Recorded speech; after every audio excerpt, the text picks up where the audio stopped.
should have audio. Wonderful, yes. Thank you, OBS, for being a pain in my rear.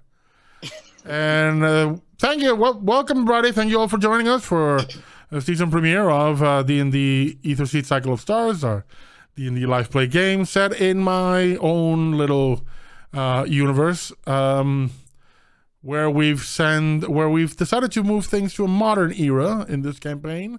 So it's industrialized might and magic, and you can buy cantrips from the pharmacy. We have a brand new color scheme for our second season, more summery themed. And you might notice that we also have some fun bars near everyone's faces, where all the fun negative statuses that they will suffer are present.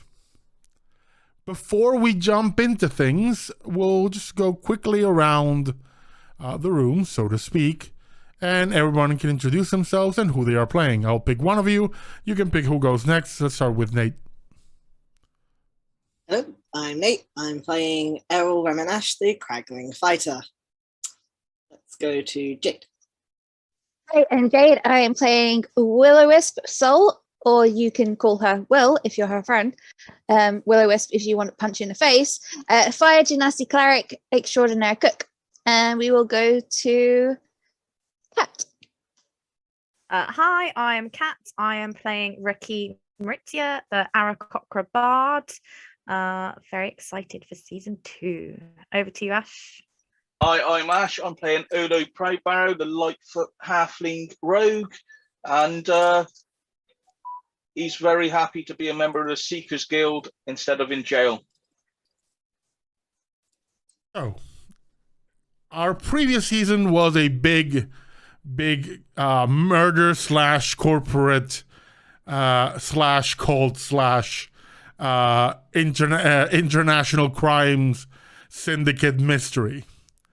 Mostly led by the craggling detective Errol, who wasn't exactly keen on the job, but had no choice but to do it. Following him and usually taking the leadership position when Errol didn't want to was RaQui, the world-renowned medical examiner. She is the roving bones of our world. Caught in the middle, though, were Olo, let's call it an infiltrator, to keep it friendly, and Will, a cook.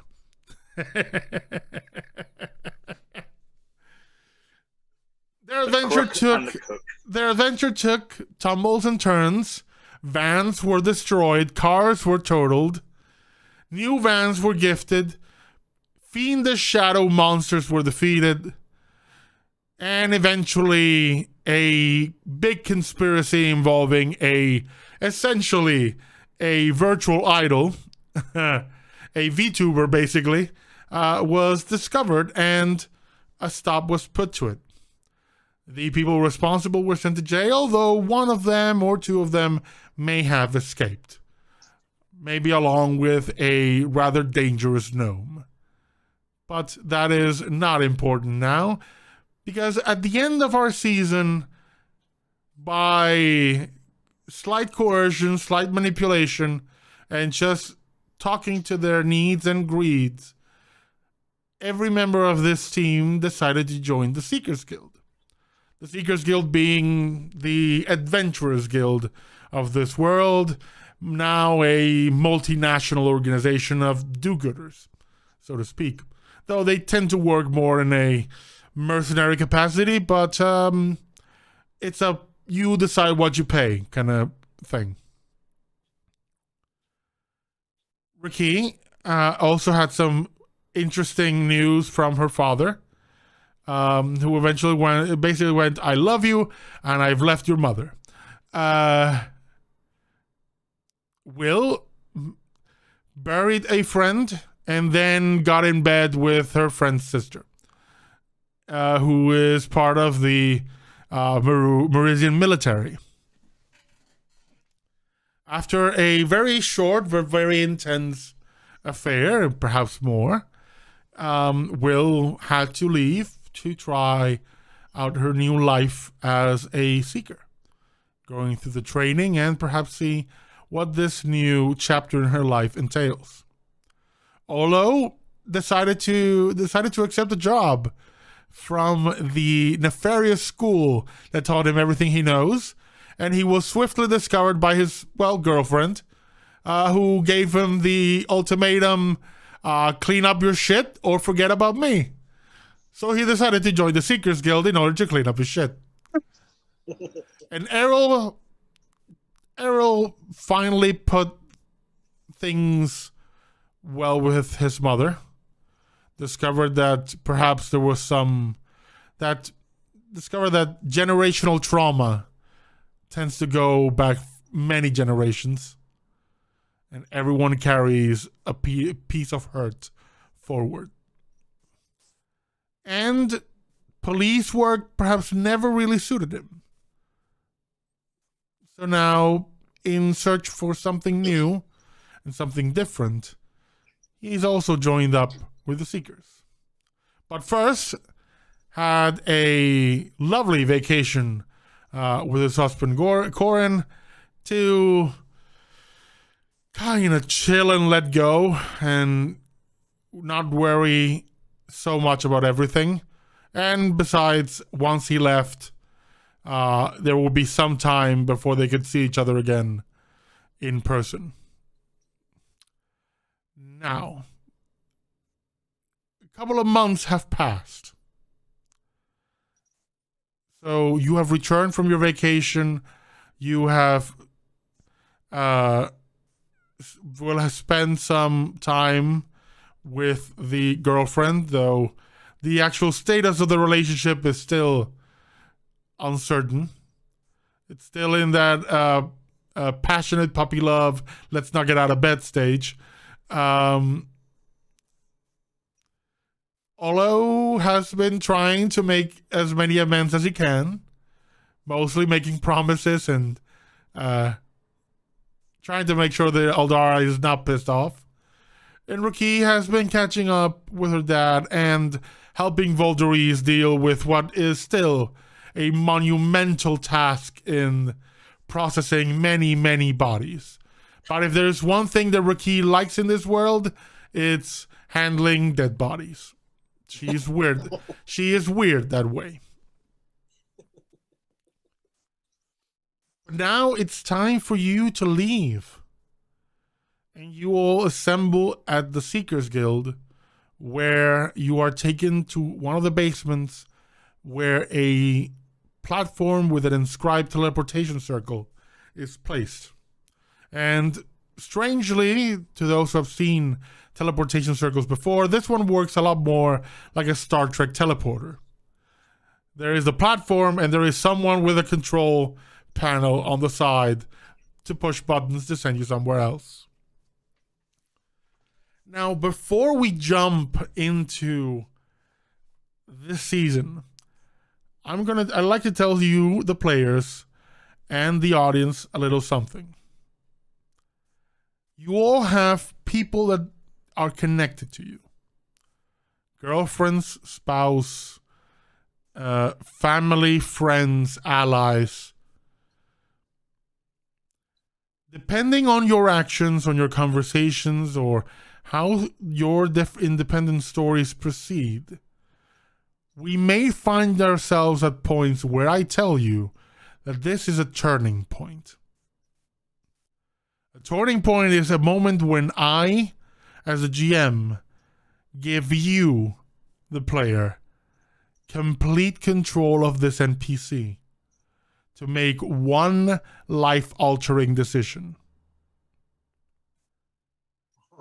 For example, say you meet someone, and that person is an assassin.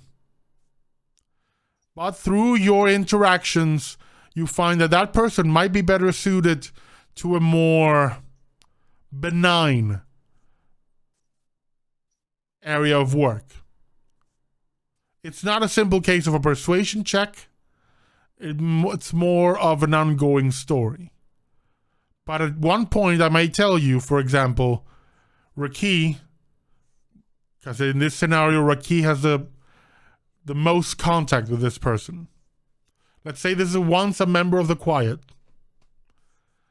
And yet to RaQui, this is a turning point. Does this person continue being an assassin, or do they turn a new leaf? And it's up to you to make that decision.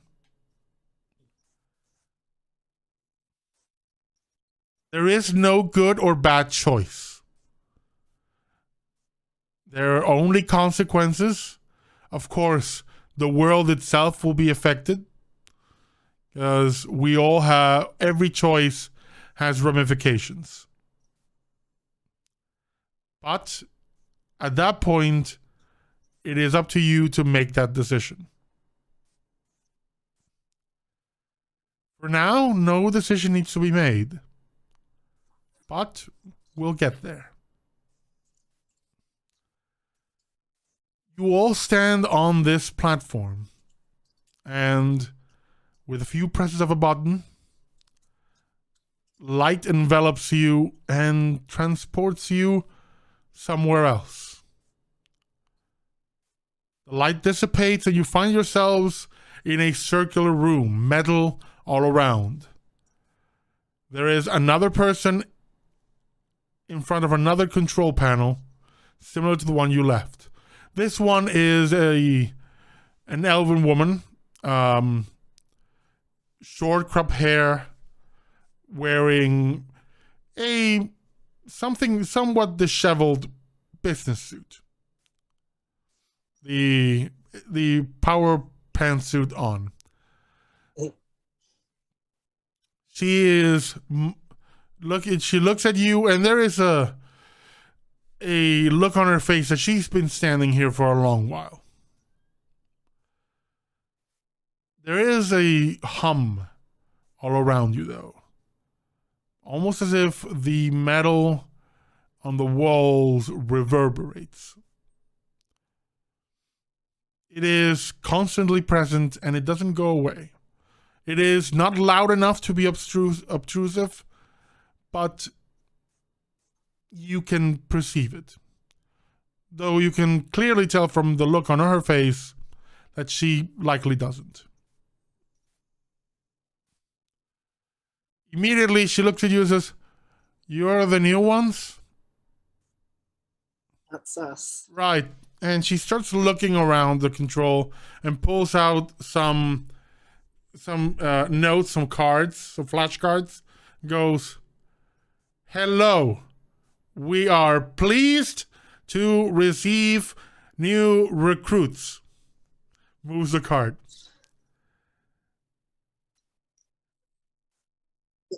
"Welcome to Reverend Day, one of the main headquarters of what you know as the Seekers Guild. We are here to assess your capabilities and train you to be capable. Through this door, you will find a lift that will take you to the city, where you will meet your contact. That's it. Who will be your trainer. Please mind your footing. We are very excited to receive you."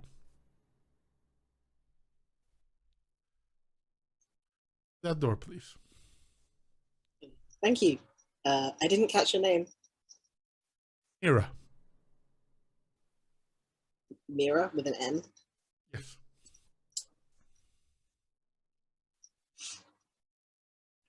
Okay. As Errol will you- just heft his bag and go through that door. As you proceed, you notice something curious.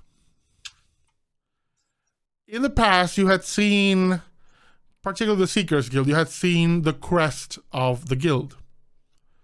The crest being essentially a circular shield with two hands grasped like this in diagonal. Like going like bottom left to upper right, just two arms grasped, one made of bronze, one made of brass. This symbol is different. It still shows a circular shield, at the center of which is a single brass ring. Connected to it, heading in diagonal directions, are 4 silver chains. And at the end of each chain is a gold hand. The script around the shield at the top says, "We are all part of the chain." And the bottom says, "We raise each other up."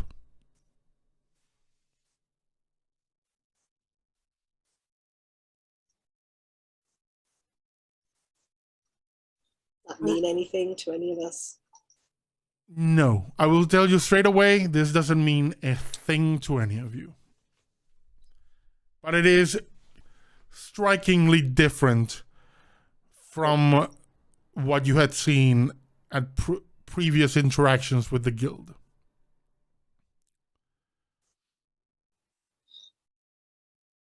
And Reverend Day, is that a location or Location. the name of the guild? Location.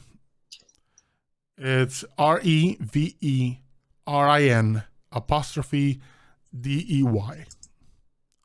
Reverend Day.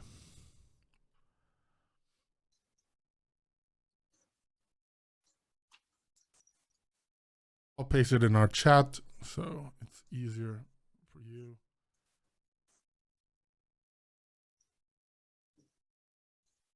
Okay. Is it just a singular corridor?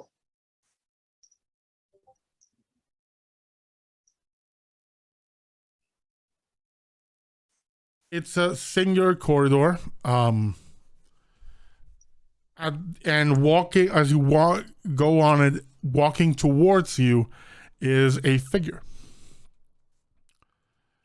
You see a rather curious looking individual.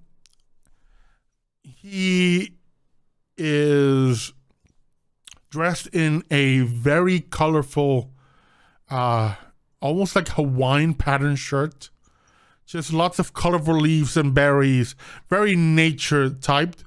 Bright pink jeans, purple sandals, and his hair is bright red, like really deep red. And he has it, it's long going down the side. It has like a side shave. And he seems to have elven features.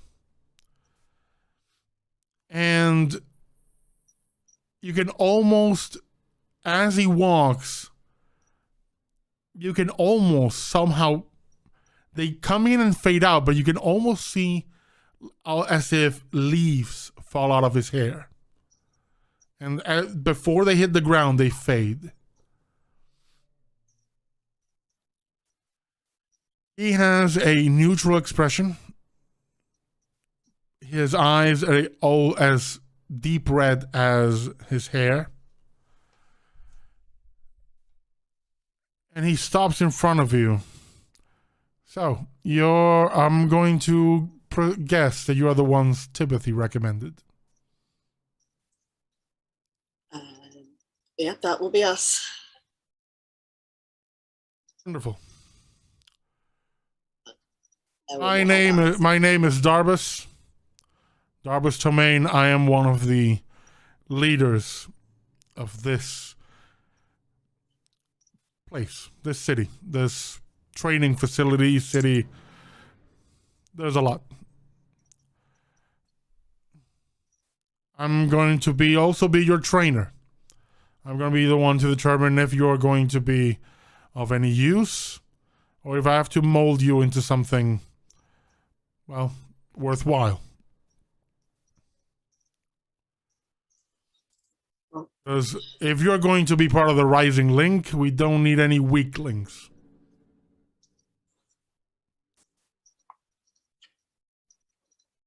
Because the weakest link obviously goes and breaks the chain, right? No, means we have to reforge you. We raise each other up, and that means fixing the weak parts. There is no such thing as a weak link. Everything can be fixed. Now, follow me. This is going to be a quick trip. I still need to assess you, and I have a good idea of how I'm going to do that. Follow me. He turns on his heel and walks back down the hall. Errol still like follows. You get to the lift, and as it begins to descend, 3 things are immediately available. You are descending upon a gigantic city. A city that from this vantage point, you notice you are in the exact center of. You're in the very middle of the city. You are descending upon a city that is somewhat arrowhead-shaped, triangular. There are buildings all over. You can clearly see a stadium-like place, a very, very large park, almost as if the park took over an entire district. And a whole lot of people moving about. There are roads, there are streets, people in vehicles moving about. It is a living, breathing city. The second thing you notice is that you are, as you descend, you notice that the sky is strange. You are descending, I'm saying it's strange because you are descending inside a tube from a place that was above you. But as this lift goes from a locked place into a clear, like, lift cylinder, the lift itself being circular, and you descend down this essential tube down into the city, you notice that there is a clear blue sky. There might even be, you even see a bit of a sun. The third thing you notice is there are moments when because of your proximity to the top, that you don't, like the sky image fades a bit, or you can see shadows behind it. And in a moment where it all becomes clear, you see that you are in fact underwater. As you see a gigantic whale move past this city.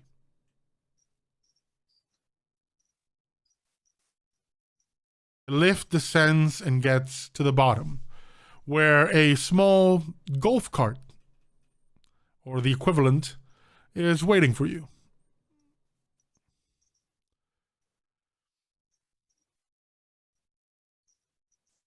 Barbas gets off,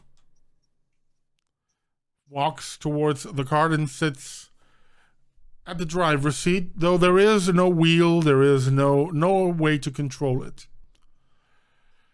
Hop on. We have sunlight to burn. If you have any questions, ask them on the way.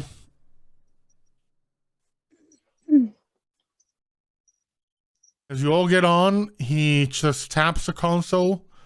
You can all, well, most of you tell the telltale signs of someone feeding mana into a vehicle. And this thing starts and begins to drive on its own. So welcome to Reverend Day. As I mentioned, this is a secondary headquarters for the guild, for organization. You don't need to know about the other ones. We are pretty much standalone. Where you could have ended, it's a really lottery. We need to train some recruits for our quota, so you ended up here. The city itself, we call it 12 corners. We call it so because there are 12 total districts. And before we go any further, if you notice it, yes, we are underwater. This is a moving ship.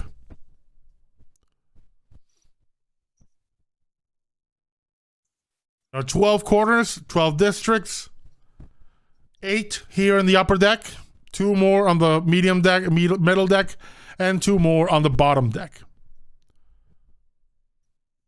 So the bottom deck corners are what will be kind of correspond to our engineering and life support. Though there are people living and breathing and breeding down there. It's a big ass city. I'll give you the full laydown of all the different corners in a bit. Any questions before we get to the training facility? Yeah, do we need to know how to swim? I mean, we are at the bottom of the ocean. If I kick you out of this, it'll be a very short swim followed by a big crunch. Cool. I should have listened. I mean, we do have pools, but if you need to learn to swim, we can give you a tutor. Cool. I just did not listen to my father when I was growing up. You know, fire, water doesn't really mix. We have a bunch of fire genasi here. They swim just fine. Yeah, I said that my father tried to teach me. Oh, if I'm going to give you a piece of advice. If a trainer, and that means me, tells you something, pay attention. Oh, it may save your life in the future.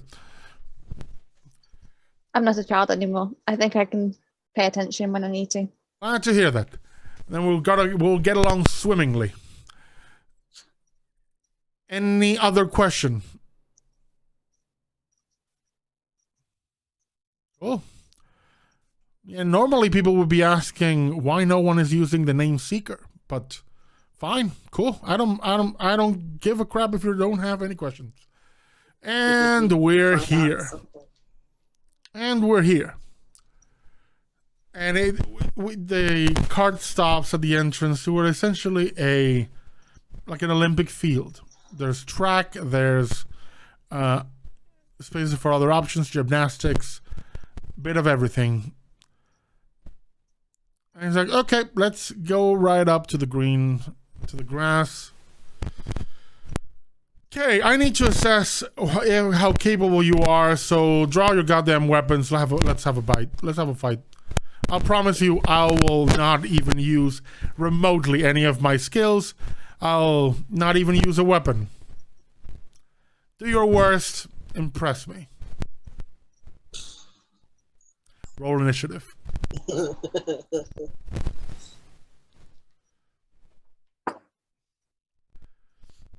I'm going to give it to you straight. I have a 22 initiative.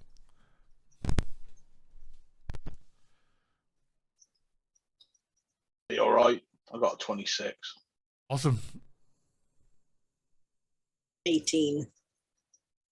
Okay. 30-20. That's 20. 20. Okay. I rolled an 18 and I'm still going last hard. Yeah. So we begin with Olo. We're going to assume you have everything you had before. Go nuts. I'll just pull my pistol. Boom. Shoot. Take an attack roll. 23. 23 hits. And I hit for 9 damage. You hit him straight center mass. It hits the shirt and you see the bolt strikes the shirt but it's almost like the shirt is plated. It impacts, but it doesn't cut the shirt. And then I'll move 30 foot away from him. Oh. We're gonna assume that you start the fight at 30 feet away from him. So you're moving back 60 to be 60. Yep. Cool. Now it's his turn, and he like jumps in place a couple of times, moves forward, and is going to. I'm gonna just pick a target random. It's gonna attack RaQui. No. RaQui, Of that is course. a 21 to hit. Yeah, that hits. That's a 21 to hit. Yeah. He just basically comes up to you, raises his fist, and goes, no, I'm assessing. He just opens his palm and just slaps you twice. How rude. Slaps and then a backhand. He winged her. Yeah, you take 10 points of bludgeoning damage. Woohoo. Oh, baby. It's now time for the 220s. So Will and RaQui.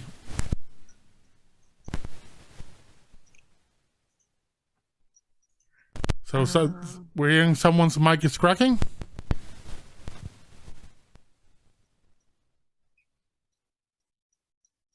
think it might be yours, Kevin.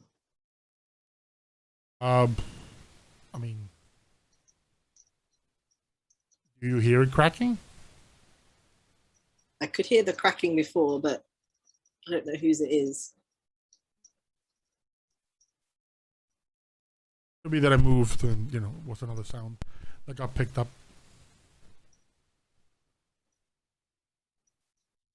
Okay, cool. Yeah, it's not doing anything. So what will our 220s do? Will and RaQui. Errol, you are on deck for the next turn, so start thinking.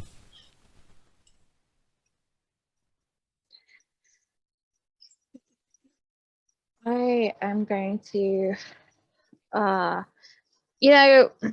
might as well just do the normal original thing that I normally do Riding and bolt? do, yeah, because that's what he's expecting, right?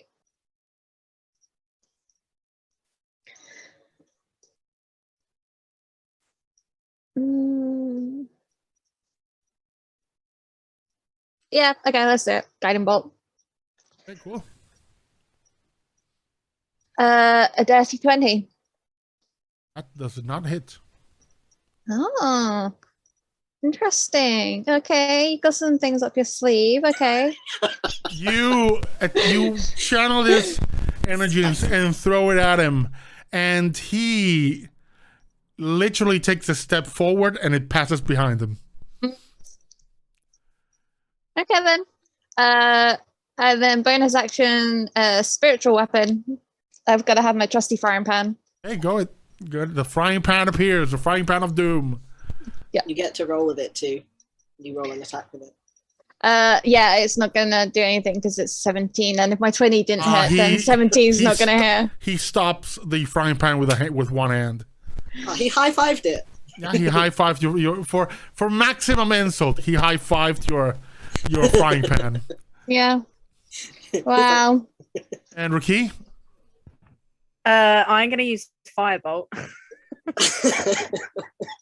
which does not hit.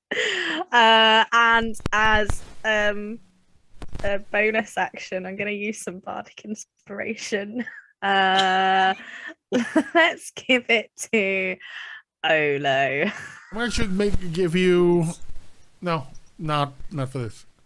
Okay, bardic inspiration on Olo. Then Errol. Okay, he said to try to impress him, right? Yep. So I guess we go all out. And I'm 30 feet away from him, so I'll giant might. He's now moved to where RaQui is, so he's about 10 feet away from you. Okay, I'm gonna giant might become large, move up to him, and then I will hit him. You have advantage because RaQui is engaged with him. I'm gonna First hit. Ooh, okay. That's pretty good. 17 again, plus what is my to hit? 9. That hits. 26. Yeah, that hits. D6. What the fuck is my giant smoke called? Yeah.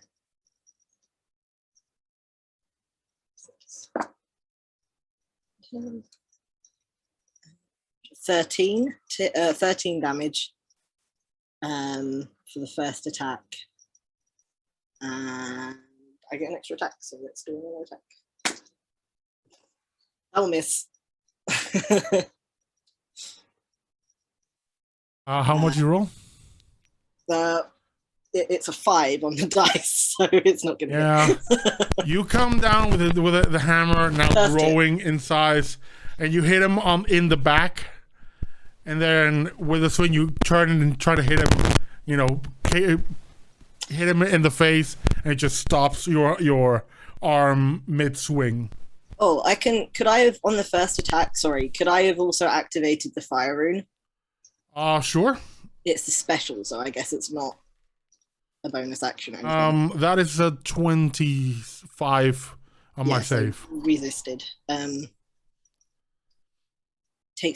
So if it says it takes an extra 2d6 fire damage and must succeed on a strength save or be restrained. The fire damage is always the DC as the other thing.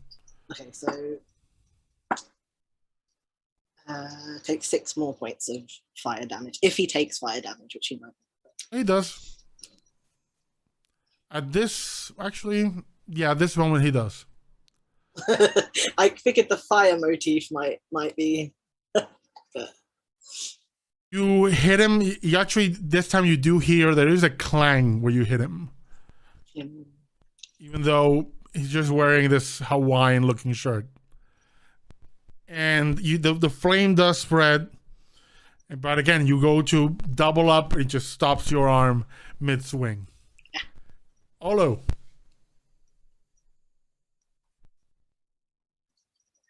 Okay. And you're muted.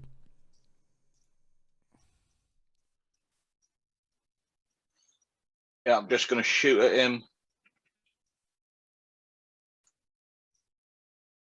And I miss. I got 14, and then on a bardic inspiration, I got 1.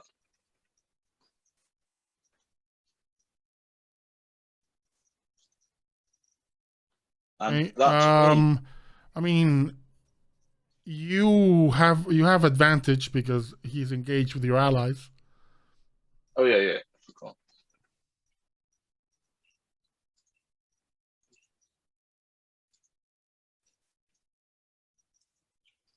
Oh, that didn't help. Okay.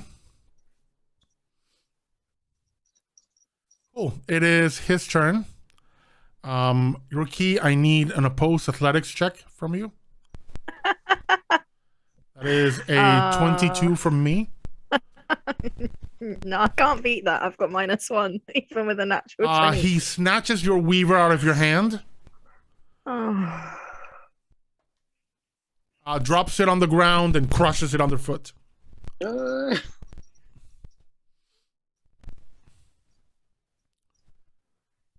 Cool. Fortunately, you're a bard. You don't need a weaver for your bard spells. But it just means you cast old school. Meaning you can be punched and concentration and all the fun stuff the weaver does for you. Okay. Oh, it doesn't like me. Oh, if you were a wizard and you needed a book, you'd be effed. Or a cleric. And clerics can't spontaneous. No, they don't spontaneous cast. They prepare. They're prepared. Yeah. And the weaver does all of that. So that is his turn. Come to our 20s.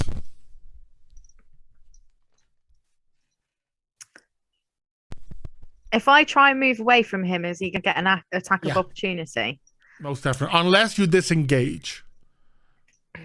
Which is your action. But you could, you have seen Errol divert attacks before. and I am right there. Nah, sod it. I'm gonna stay. I'm gonna try and attack him again. I'm Okay. gonna try Firebolt again. We'll see if it works Awesome, this go. time. No, it doesn't. So I'm gonna use another bardic inspiration. This time Errol can have it. Yeah, is that it's a D6 still, right? No, it's a D8 now. Ooh. Thank. Question: don't you get advantage as well for me being flanking? Do you get that with your cantrips? If it's an attack I would roll? say yes. Oh, okay. Hang on. Let's Now see. that before last turn, no, because Errol wasn't adjacent. I Now that wasn't he is there. adjacent, yes. So So for those watching, we're not actually using flanking rules. We're using pack tactics as a default rule. And those creatures who have pack tactics get a bonus on the attack. That's how I handle it in the game. does 23 hit? That is one more than his AC. Oh, okay. Thanks, Errol. I really did. 11 damage. 11 damage. He Fire takes he damage. takes the hit and like just watches, shows us, okay, you got skills. And you don't need a weaver. Curious. I like it. Who's next? Okay, so I'm going to do cast guidance. Okay. I am going to cast that on who's next? Whoever's next. Was it? I'm next. I've got inspiration already though, so maybe Olo. Yeah, Olo. I will use it on Olo. Guidance is on skill checks. You will need to Yeah. use bless for attacks and saves. Just so you don't waste a. Yes, good point. Yes. And you can bless Yes. multiple targets. Unless you're trying to ask someone to do a check, like a trip, like a grapple or something. I But mean, I don't think that's really what's gonna help. Right? you could always grapple him. You're a big, strong man, Errol. I am, and I do have advantage on it right now. But I don't know Yeah. what the benefit is in grappling him. I mean, Could move him away. you could stop him from stealing our weavers as well. Also true. Hold him still. So I while you cast do it. that, I'm going to answer something real quick in the chat. Flanking is different in 5th edition. In Pathfinder, it gives you a flat-footed condition when you're flanking someone, which means their armor class is reduced by 2. In 5th edition, flanking grants advantage on the attack rolls. The difference is pack tactics is a feature that some creatures have, and which essentially rogues have, which means that the benefits are gained when your enemy is engaged with an ally. So it doesn't mean if you're flanking, as long as they are fighting an ally of yours, then you get the benefits.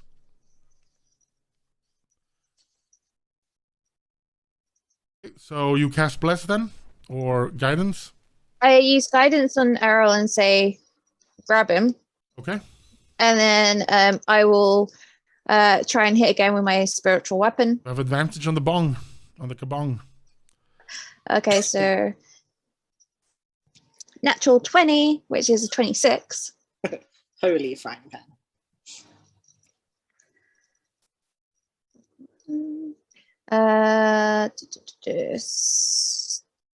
So that is 12. You bonk him upside the head, and he shakes his head. Okay. Okay.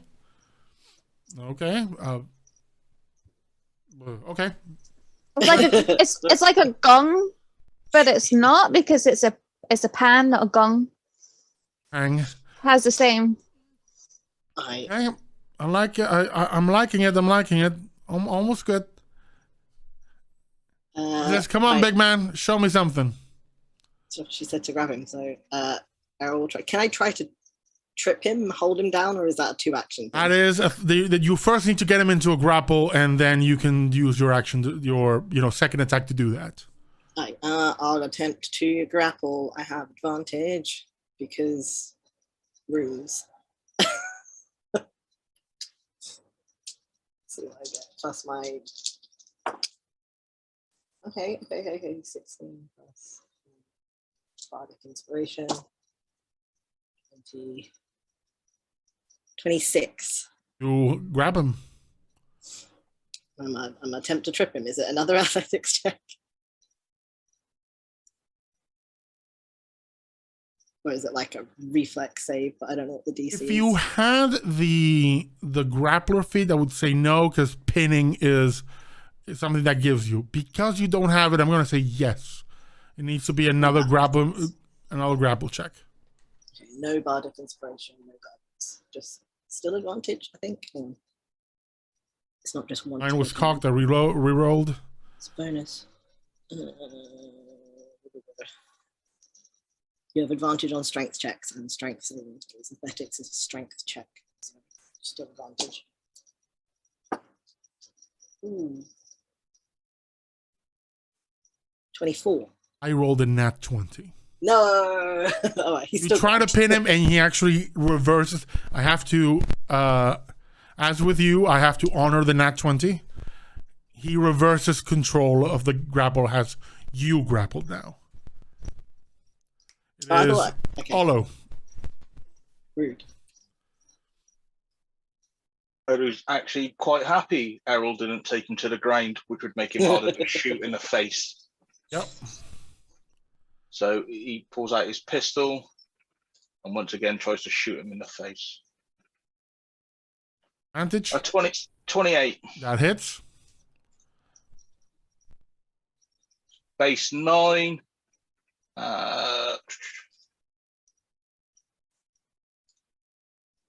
Where is it?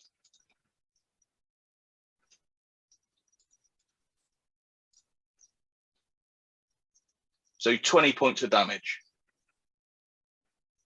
Oh, that's a nice hit.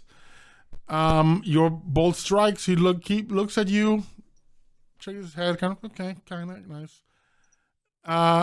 Errol, opposed athletics checks at the beginning. To see if he can actually at the end. No, actually no. He's not getting away with it. He's keeping the grapple, so there's no opposed check for this. He's just straight up making attacks. That is a 22 and a 23 to hit. Both hits. Okay. He has you grappled, grabs your head, and brings it down as he raises his knee to your face twice, and just knees you twice in the nose. Get off my horns. He has literally grabbed by the horns. You take 10 points of bludgeoning damage. He is just hitting you with raw strength. Now our 20s again. So if he's still grappling Errol, right? So if I now try and move away from him this time, is he going to would have to decide to hit you or abandon the grapple. Go on, move. Do it. Yeah, I'm going to try and fly away. He's going to abandon the grapple. Making a post athletics check. Can you do an athletics? Can you do a grab as part of a? Yes, it's the same way of doing it as a part of an attack. Oh, well, then I'll just redirect it. I have two ways of doing that. Hang on, don't know which one works best. Let me fly away. I have Cloud Rune that says, "Oh, you've got to get hit by the attack, and then I'll take the damage." So I think it's protection. That's just for damage. For that purpose. Protection. It wouldn't be the same.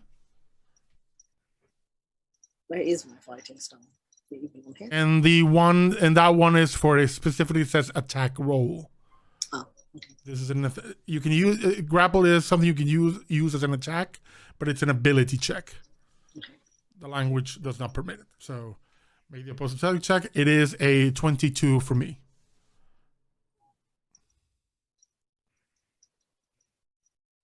Is this Errol or me? Are you disengaging or just moving normally? I'm just going to try and move normally. Okay. So please make that Okay. athletics check.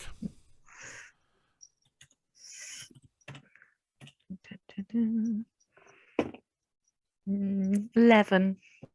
You try to fly away. He lets go of Errol, grabs you by the talon, pulls you back to the ground. It is now Errol's turn.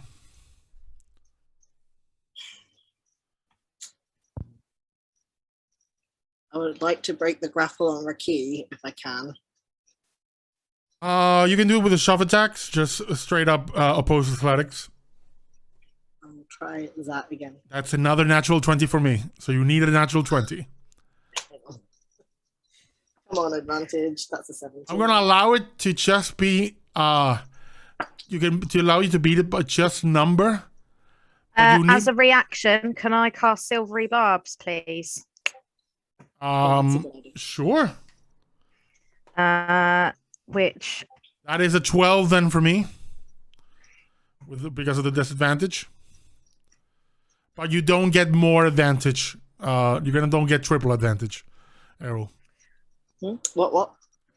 Silvery barbs. Does it do a disadvantage? I rolled an 18 plus 6, so... Because of the 24. disadvantage you get from silvery barbs, you push him away. Free up RaQui. But that would have been an action. So.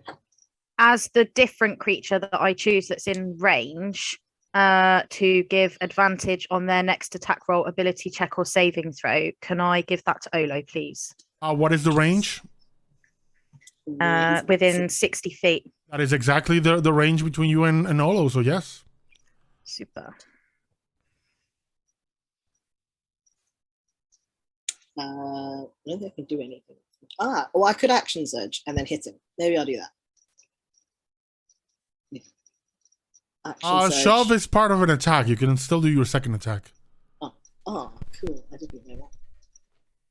I don't play martial characters. Well, now you are, so learn the shit. I know. So, I'm rolling a lot of between high numbers, which is right. Plus 9. 25 to hit. Oh, which is a D8 plus 5. Cool. 7 points. You hit him. Yes, okay, cool. Let's stop this here. I have seen enough.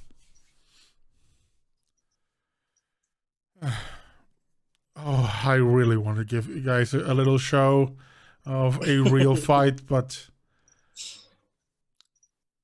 he's saying that to you. It's like, but no, they told me not to scare the new recruits. So I'm gonna keep it in my pants. Well, keep it in my belt at the very least. And you notice that his belt is shaped like a dagger. I'm gonna keep it in. I'm gonna keep it in my belt for now. Once you become more proficient, we'll see. Okay, I'm gonna give you all straight. You have potential, but you're also a bunch of fuck ups.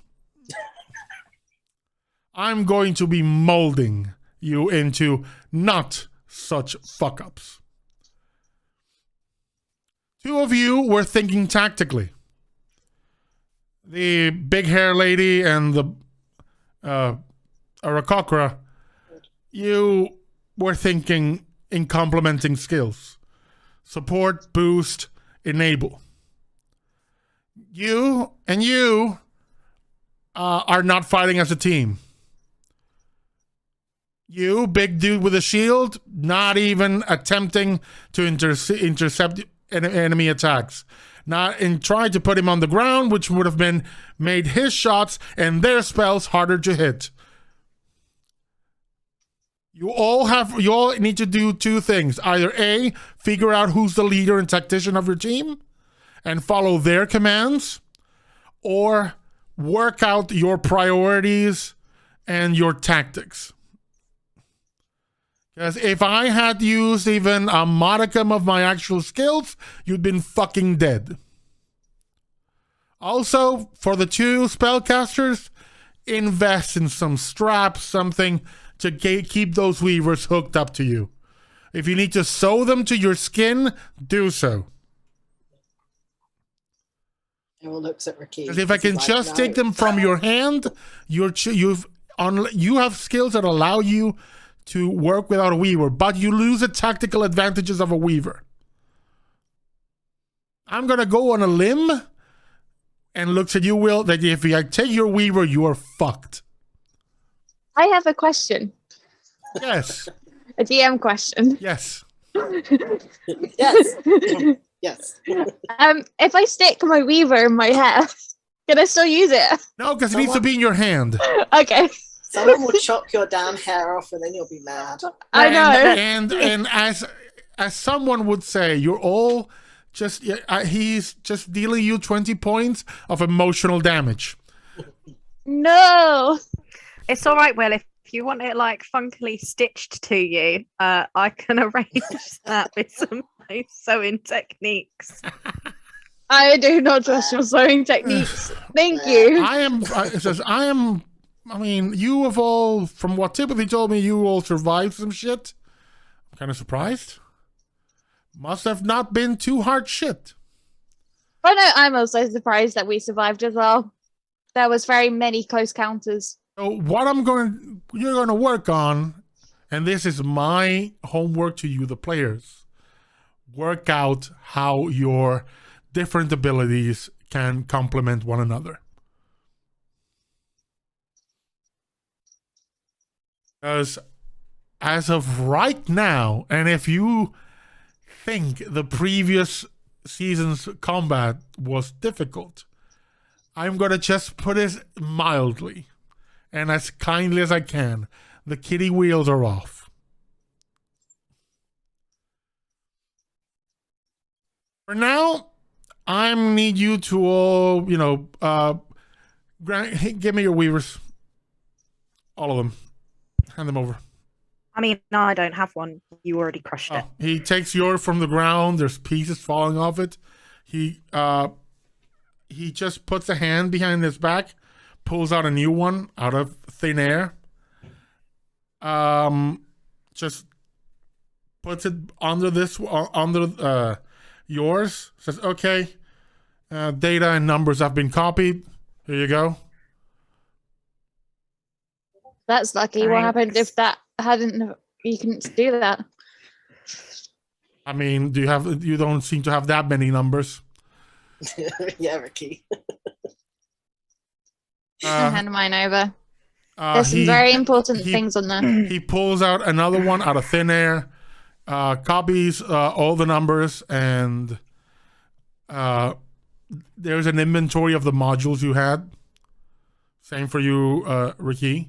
Hands you the new one, drops the old one, stumps it. Question: are they the same numbers, or are they new numbers? They're completely new numbers. You have there, and it tells you, I'm exchanging your piece of shit for new gen Weaver's latest generation, and also secure. Your piece of crap wasn't secure. That's okay. I'm gonna send a message quickly on it. Like, hey babe, new number. Next one. Hand mine over. Same thing. Gives it the new one to you back. Crushes the other one. How about you? Olo just hands it over. Cool. Same shit. Stumps it without any mercy. Hands you the new one. Oh, also, he just takes out like a little stick with a button, presses it. You all hear this horrible screech in your ears. Ugh. And the little thing that you had that allowed your mental connection to yourselves and all the other members of that task force falls off fried. Motherfucker. Yeah. No bugs, no secret communications. we run a tight ship around here. So let's get down to business. I need you all to run 5 laps around the stadium. Sure. This is skill check. This is No. bullshit. I've got short legs. No, this is the first thing. From this day on, from this moment, he starts, and for the next month and a half, every day you spend it sparring a bit and doing physical training. I need you all to make a con save for me. There is no difficulty, but the better you do, the better the consequences. If I wanted to fucking be fit, I wouldn't be a fucking thief. So I clearly Oh. try and cheat and fly everywhere. He noticed it the first day, thinks it's cute, and straps weights to your wings. Oh no. My Okay. feathers. So tell me how much you rolled. Natural 20, 21 in total. Okay. Nice. There are bonuses and rerolls available.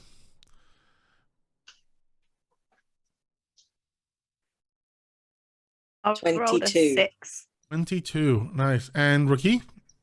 6. You wanna take a Do you reroll? want to take the reroll? Do it. Go on. Yeah, I might have to. I rolled a 21. 1. Awesome. All over 20. That's it so far. Let's go, RaQui. Oh, no. It's better. It's better than it was. 12? Do you want to take one of those, one or both of the +3s? No, I mean, I'm clearly just not cut out for physical training. Okay, just asking. Okay. So over the next month, Olo, you have this. At the beginning, it's like, this is bullshit, and again, it says I wouldn't be doing all this crap if I wanted to be strong and all that crap. Hey, the chat is telling you use up all the bonuses; they will generate more. So, but you end up finding yourself in a groove. You kind of your instincts kick in, your prior training kicks in, and soon you're taking to this in stride. Will and Errol, both who are not, let's say, athletic in a traditional sense, like not gym goers. Errol barely has any strength, barely has any stamina. I've got strength and stamina. I have no dexterity. Running's not my forte. You also find it, it's hard, but you find that joy of the gym, that joy of I'm in pain, but it's the good kind of pain, and it feels great after the workout. In the police academy, it's like oh shit, I'm back here again. Oh no, wait, this is fine. RaQui, there are 3 words that escape your beak at the beginning of every day and at the end of the every day, and this is bullshit. Look, you put me in a library and I will ace these tests hands down. You put me on a sports track, then yeah, this is bullshit. She's But like, "Where's the even with test?" that, RaQui, you do see benefits. RaQui, I'm going to give you 2 attribute points that you can spread between your dexterity, strength, and constitution, however you see fit.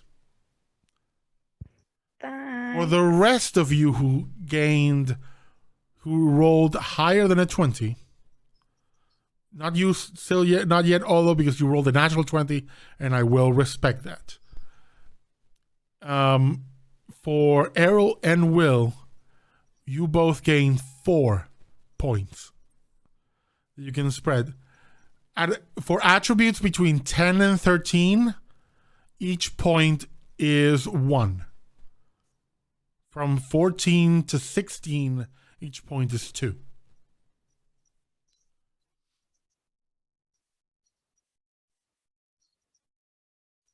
Sorry, not 4. I'm going to give you 5. It's like a lot. You can easily take something from 10 to 14, for example. For Olo, you rolled a natural 20, so I'm going to give you 7. Beefcake. 5. So 5 points to spend on the physical stats. Anything 14 or higher, 1 point is 2 points. Beyond, if you want to get something from 16 to say up, at that point, every point costs 3.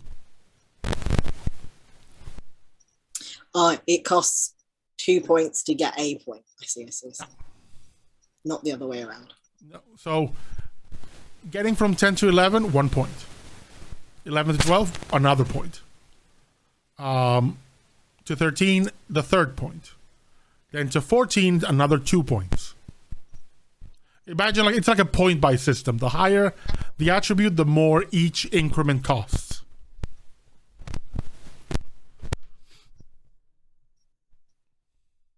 You're getting some free ability score increases as a consequence of this training.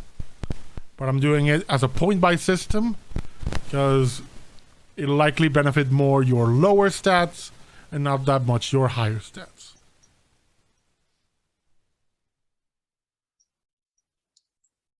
With that, your basic boot camp completes.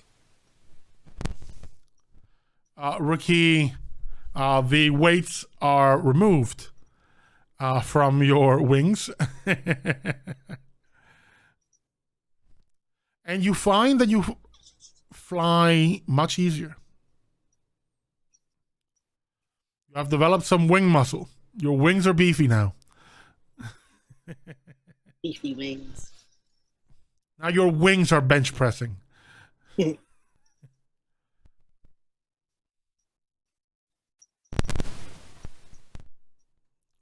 that, your first section of training completes. Along the way, you are taken to what is known as the sleeping corner, which is where most of the buildings, houses, and everything are. And you are staying at this moment in what is kind of like a newcomer barrack. It's very Spartan, just a bed and a small, chest of drawers. You can get your own place, an apartment, a house,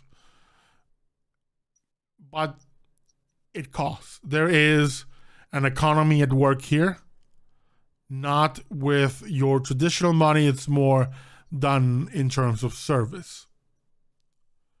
The way this economy works is you can do 2 types of jobs. You can do jobs that benefit the city as a whole. I basically work on the ship, work cooking food for people, and basically being an employee of one of the many cafes, eateries, etc. You can work in manufacture, or you can work in servicing the people themselves, which means carrying out tasks and quests. You are told that for the first month, that is how you will earn your keep, by solving other people's nonsense. Because you need to get used to making a living out of that.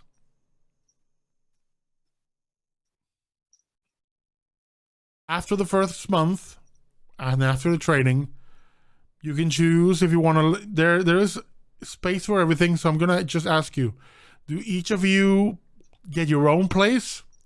Or do you like a full house situation and a place for all of you?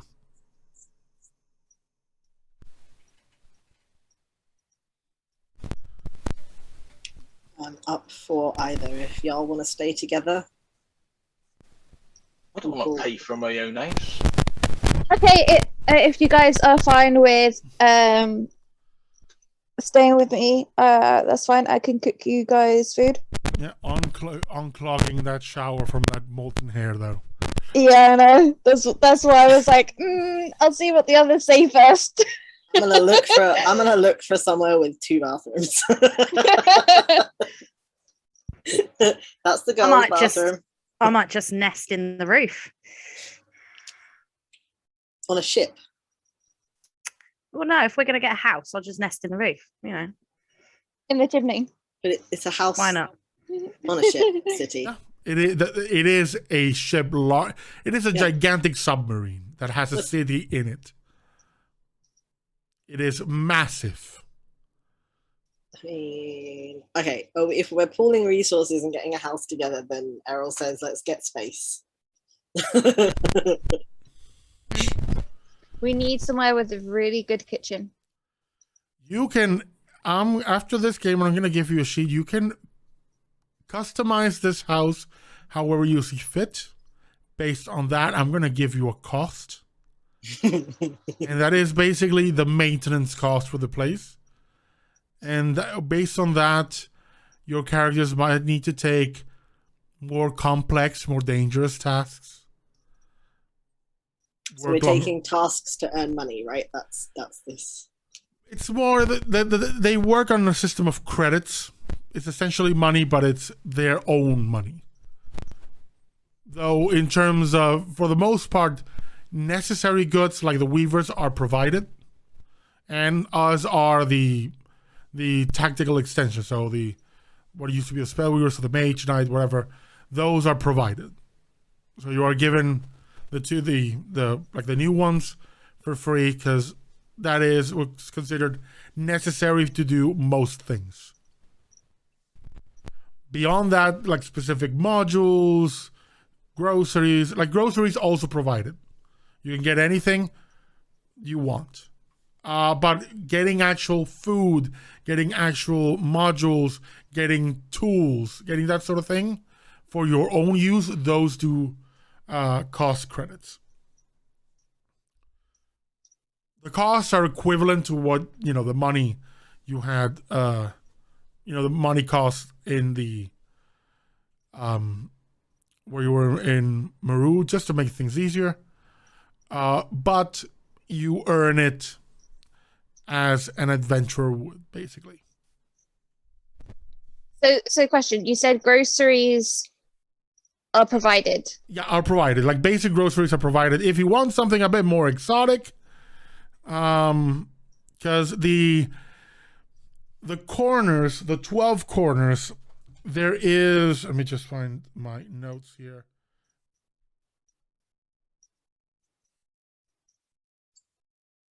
So in the mid deck, there are 2 corners, 2 districts.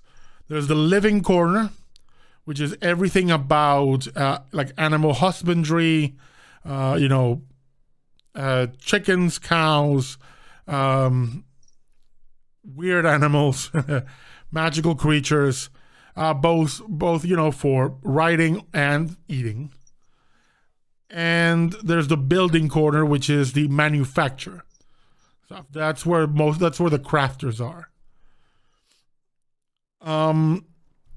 But more like the base material, basically, like basic tools, like what you would give the people, the actual artisans to do the things. All the major tools come from there. The living corner also has an entire section of a very well-equipped hydroponics section. So they can grow pretty much fucking anything. Awesome. Including some really funky things. Cool. Does it also cost credits to use facilities? For example, the library? Maybe. No. Also, do we have to pay for gas and electric and? No. That is included. That is all included in you're basically paying rent. Mm-hmm. But imagine the bills are part of the rent. Inclusive rent. Okay, cool. Let's just say that it's just like a lifestyle cost that will be a mechanic in this season. I can already tell Willow's lifestyle choices are going to be well above our means. We're going to have to bring her down to fucking normality. What? I mean, I that. think the danger to you is that you're gonna need some very specific like plumbers. We're just gonna throw Will in the ocean. She'll have to like. Again, you're in the bottom of the ocean. There is no throwing someone in the ocean because at this depth they're dead. I fail to see the problem. Okay, so I would like to point out, not only do I text my girlfriend, I also text my dad and be like, you never fucking believe what happened. I am in a ship on the fucking ocean. Why did I not listen to you when you were trying to teach me how to swim? So Will can't swim, and now we need to teach when her you how. attempt to send that message, it says filtered words, ship, underwater, city. And you get immediately a call. You made a call from Darba saying, yeah, by the way, don't tell people about the facility and the city. Okay, can I just say that I'm underwater? No. You could probably Tell them tell you're them that near you're the in- water. That's a better one. You're Okay. you're the beach resort. Whatever the fuck you want. I'm sure Okay. you can But we say try that to you're keep these places kind of secret. Secrets for those. So yeah, I just go and say I am too close to the water for my own comfort. You get a response that says, hey, I told you, learn to swim.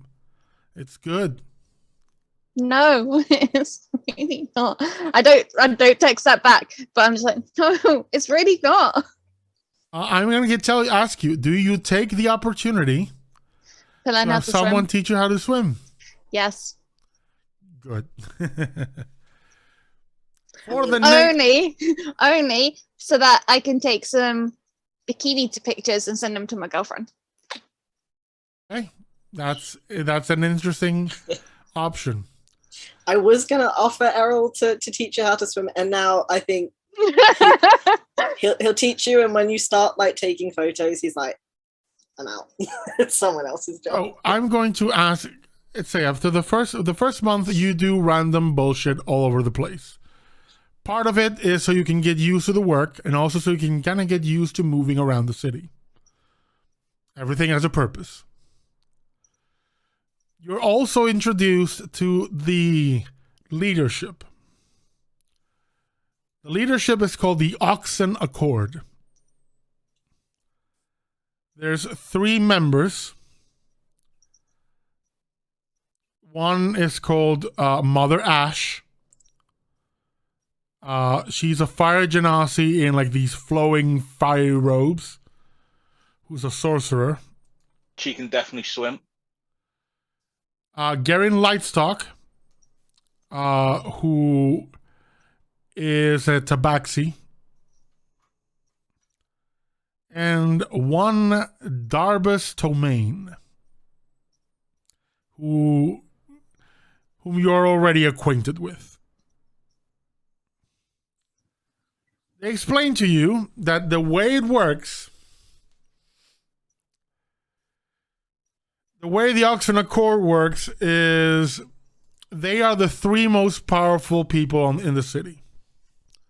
Literally. The way to change policy from what they decide is what is known as the Oxen Lock. Meaning anyone in the city at any time can come and challenge one of the leaders in a contest of some form of strength. If you beat them, you take their place.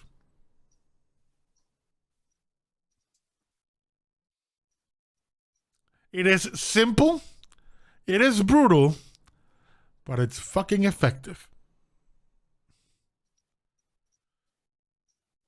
And they ask you any questions.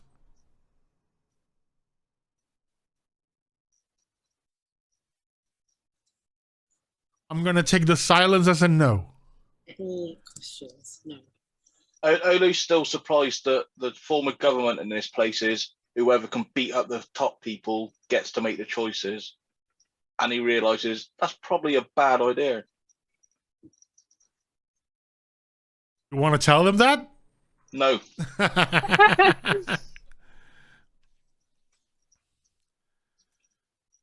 There is only one person in the ship who can veto the Oxen Accord. And it's the captain. The ship does have a captain. You're introduced to her. She is she's a drow known as MriTtyur.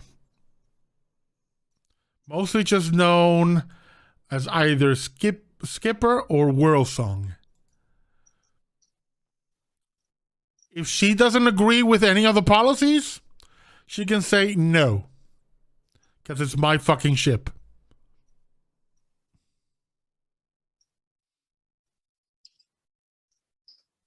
But if at any point any of you are feeling frisky and don't like the rules, you can go ahead and try to punch your way to leadership. There are no rules that prohibit you to enter as a team. Though in that case, the four of you would just have one vote. It would count as one vote. Unless you beat all three of them, in which case, you rule. Good luck. Because we agree on stuff enough as it is. Yeah, we're so good at making decisions as a team. After this first month, you are given the chance to decide how you wish to earn your keep. RaQui, the library is an option. It is in the learning corner. But you're giving a fair warning. If you're going to work at the library, you're going to work at the library. You're not going to be paid to sit there reading books. You're going to be serving other people. If they find you just wasting time reading your own interesting books, you will no longer be allowed to serve in the library. So if you have interest in books, wait until your free day. Well, same thing, but at the cooking level. You're going to cook what is in the menu. Okay, that's fine. If you want to introduce your own creations, there is a period every month where you can submit a creation and it'll be evaluated. Because it has to comply with nutritional elements and the fact that you are feeding an entire city. That's fine. I can do that. Every now and again, maybe I might say, maybe you could do this little twist on it. But then if there's this is the reason why, she understands. She doesn't want to kill anyone with allergies. She's had to feed a lot of people. She's pretty good when it comes to food. Well, hey, it's worth mentioning, and they do mention it several times. That's fine. And she's just like, okay, that's fine. Olo, you are presented with a unique opportunity.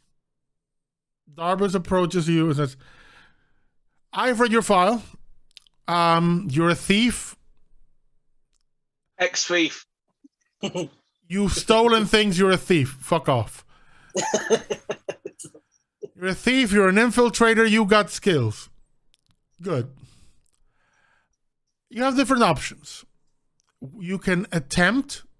You can be one of, let's call it security tester. You can see how good our security is by trying to break into places. Those places will do their damnedest to kill you. Or at least injure you in a close to lethal but still non-lethal way. That is an option. you can, continue in doing tasks for everyone. You can find work in any other place you'd like. Alternatively, you can teach. You can do and try. What I'm trying, you're gonna share your skills, and what I want from that is I want you to train these people to make yourself obsolete.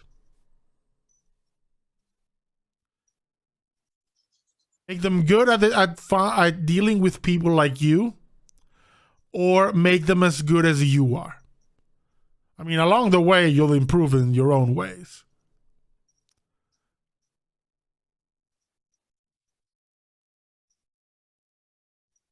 I'll leave it to you to consider. Okay, thank you. Errol says, I saw you were a cop. We don't really have that much in the way of crime, mostly because everyone here is a capable fighter. And, I mean, you may get a request. I mean, hell, I'd love to say that we don't have thieves here, but, I mean, we have Olo now. But even so, people sometimes make mistakes.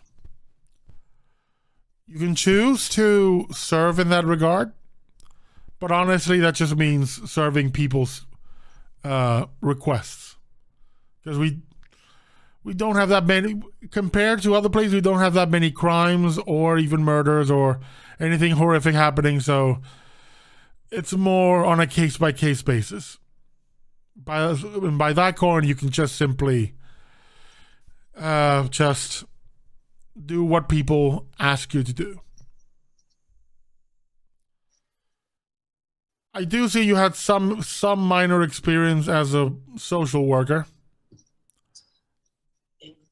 and have personal experience on addiction and overcoming addiction.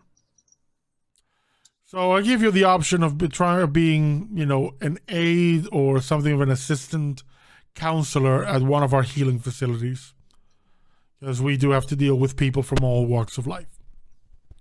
Personally, I think you might be more suited to the traditional, let's call it adventurous job of helping people as requests come along. But it's up to you. We all serve in our own way. We all raise each other up in a different way. Give it a thought. We'll talk later. And as you're all given different options, of course, Will and RaQui, you are also given the option of continuing, fulfilling people's tasks. Will, you are a cleric and a healer. You're also given the option of helping in the healing corner, the different facilities they have there to help. They don't have that much need for a coroner, but people do die every day. So there is a potential for you to ply your actual trade in the city. You won't get as much work as you would normally would in, say, a place like Boise where fucking people drop like flies these days. But you may be able to do so. And, there are sick and dying people, all over the place. So it's up to RaQui where she thinks she might make, a bigger impact or might suit her best as a working environment. And as you all players and characters consider this, we're going to take our 10-minute break. We'll see you all in 10 minutes. And stretch, drink some water, and we'll see you in just a bit. Yeah. Been, I think it was my birthday. I think he was saying happy birthday. I was like, thanks. How are you? And we're live. Dun, dun, dun. And welcome back. So, what have you chosen as your potential sources of income?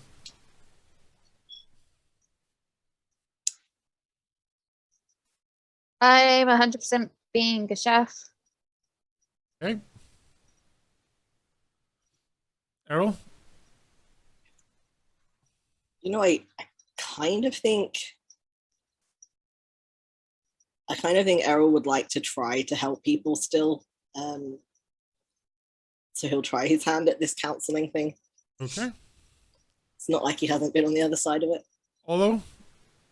I was going to try and be a teacher. He likes the thought of people calling him sir. And they do say those who can do teach. And lastly, RaQui. Less corpses. More corpses. So working in the library would give her free access to the books, right? You can just go to the library on a normal day and get access to the books. But like, she'd get access to all the restricted sections and everything. Not on the first week. Yeah, You but have to there's build time up for to that. So, I mean, RaQui is a workaholic. We know this. So, Yes. I like the idea of 2 jobs. So, like, doing like a morning to mid-afternoon in the library, and then tootling off for the evening to the hospital. To preferably work with dead people, because that is her preference, but I suppose she could help a few living while she's there as well. Oh, this one's breathing. I'm going to make a roll for RaQui. Natural 20. RaQui, you meet basically like the city coroner. There's a rotating group of them because there's a bunch of people in the city. You meet one of them whose name is Clarice. Fuck it. It's a fucking actress.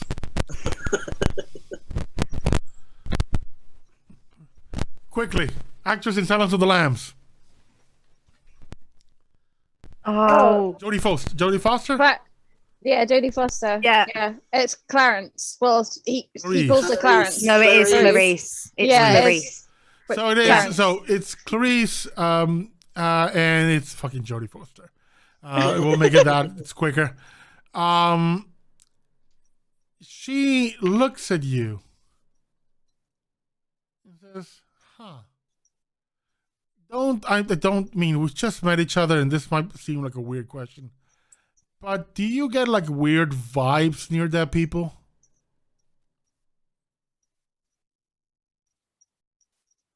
Maybe.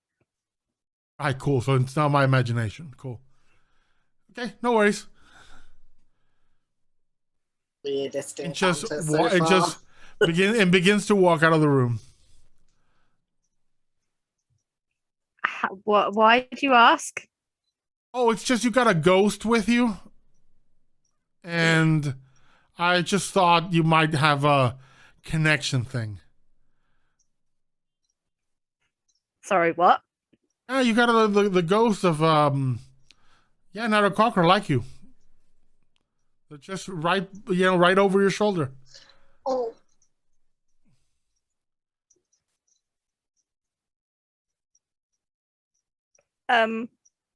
Sorry, I have this thing. I sometimes can see ghosts.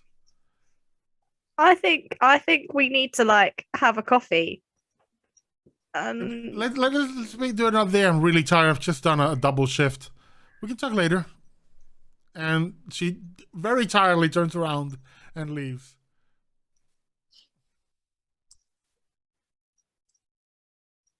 I feel like that's how RaQui is to everybody else. Pretty much. You've been RaQui'd.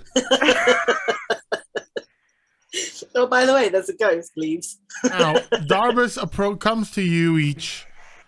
Comes to your house the next day and knocks on your door fairly early before you all have left for your different works. Okay, so first month, boot camp, and I kicked your ass physically. you're gonna continue working out because I'm gonna continue reforging you into something useful. Right now, though, we're gonna train you in another way. There are several courses available for all of you to pick, or different areas. Religion, arcane, mechanics, social interactions, infiltration, etc., etc. Pick one. Actually, there's a pick one, so let me go my notes. Yeah, pick two. Apparently, they changed it from 1 to 2 last year. I was unconscious when they decided that one. Pick two, and that'll be something you'll be doing on your time off. Though you're allowed to take time from work to pursue these courses. In mechanical terms, pick either charisma, wisdom, or intelligence. You will go through a course that will give you a +2 to your ability score on that ability score. Something that fits your area. Something that fits your character the best. Yes, you're allowed to min-max, but, you know. There's another course you can take that will give you a free skill training. Skill or tool training. You can choose to get a tool proficiency instead of a skill proficiency. That's another aspect of your training with the Seekers. Or what you know others to refer to this organization among the people here. It's not the Seekers Guild. It's known as the Rising Link.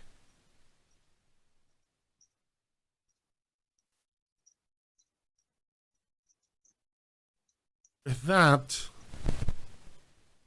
you begin your new lives here. Errol. You can decide what you'll choose when there's time. Errol, it's now been 3 months. You are in the middle of a call with Corin. Time zone is a bitch. There's about 7-hour differences between you. So there's only a short window each day when you can talk properly without, it affecting someone else's sleep or work. Oh, I've been running around fucking ragged.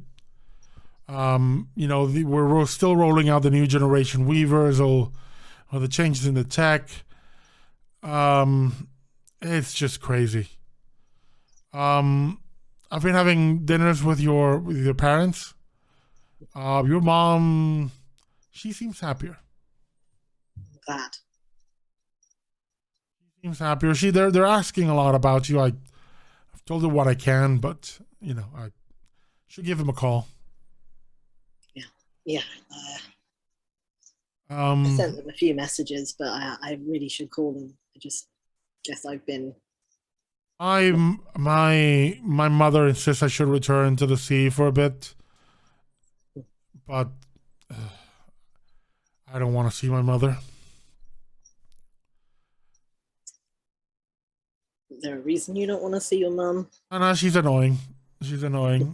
If I go, she'll spend the entire stay trying to convince me why neither of us have gone to the doctor either to the doctor to get the prescription or to an agency to adopt or have our own kid. She is annoying that way, so I don't want to give her any ammo at the moment. Because you know, it's not like we can make any change right now, and you know, we're both super busy, so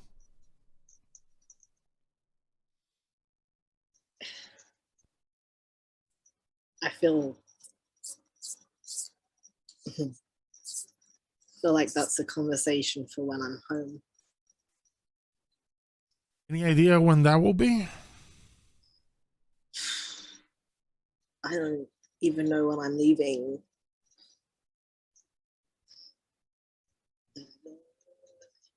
Where I'm at. I'm still on this crash course of training. I don't know. I guess we knew it was going to be a lot of this. It's harder in practice than it is in theory. I knew we agreed to this, but honestly, walking every day through the door into the quiet apartment, it's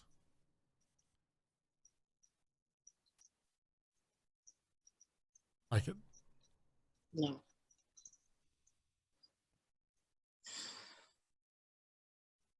I'm glad that you're, spending evenings with my parents, and I'm sure my dad has kept things from being quiet, at least. Always trusting him to do that, but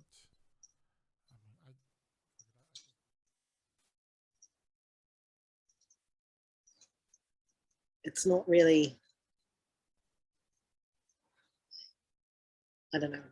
I've been thinking about, I don't know if they do holiday from training. Probably not, but it's not like we got reading material when we walked through the door, so yeah. track someone down and ask. I've tried to look things up, but honestly, I've kind of found out, even with my own contacts, that there isn't that much actual information on how the guild works. It's not even, I mean, they call themselves the guild sometimes, but it's not even called, seekers on this end. Really? What are they called then?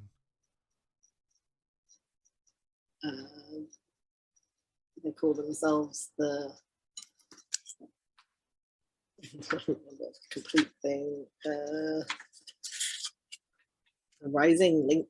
When you say the Ride Clans, Ah, is you hear a voice saying, "Bro, what did we say about the secret stuff?" I didn't know the name was okay. Well, I knew that the location was secret. Before you're wondering, we're not monitoring your calls, but we have a very comprehensive predictive system. And every time someone is about even to say the Rising Link, we get a ping. Okay, so it's not. I figured it was like a regional thing rather than a top secret. No, thing. we like to keep it secret. Okay. It's a complicated history, man. I mean, Seeker is a very good name, not for what people think, but we'll have that conversation another time. Okay. You can resume your call now. Got it. And you're recording, babe, you there? Hey. Wow, so reception's kind of rough where you are, huh? Yeah, sorry. Yeah, anyway, I'll ask about holiday. Things are You were saying weird. something about the name? Yeah. I don't know, just a regional thing. I think we're not actually supposed to talk about it. Sorry. Hey, weird. Kind of creepy, but okay. Look, I've had a lot of creepy, weird shit happening. It's not the creepiest, weirdest thing, but it's. I think they explain it after the training. Right. Okay. You know, that's how things work. Okay, you know, it's weird. It's weird, okay?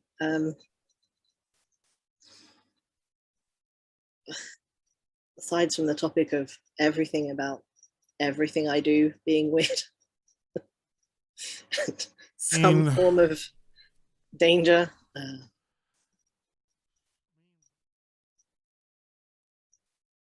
How is the rollout of the new tech? How's that going? I was just about to tell you that I don't want you to worry. They're fine, but like the past couple of months, there were I heard that because you know, once in those circles, always in those circles.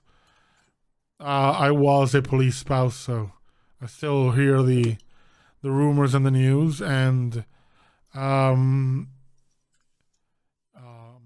your colleague Rodnar found himself in the intensive care.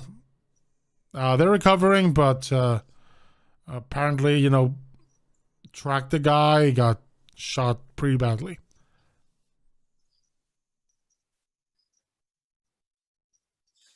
So, you know, I don't miss that bit. That bit I don't miss. I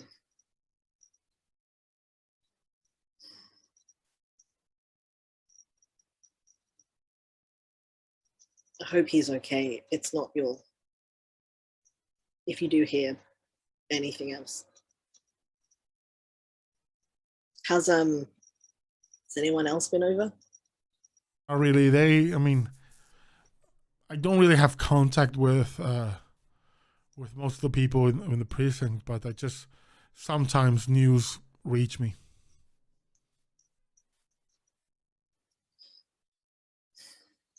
There are forums and group chats and that sort of stuff from all the different, you know, police posts, but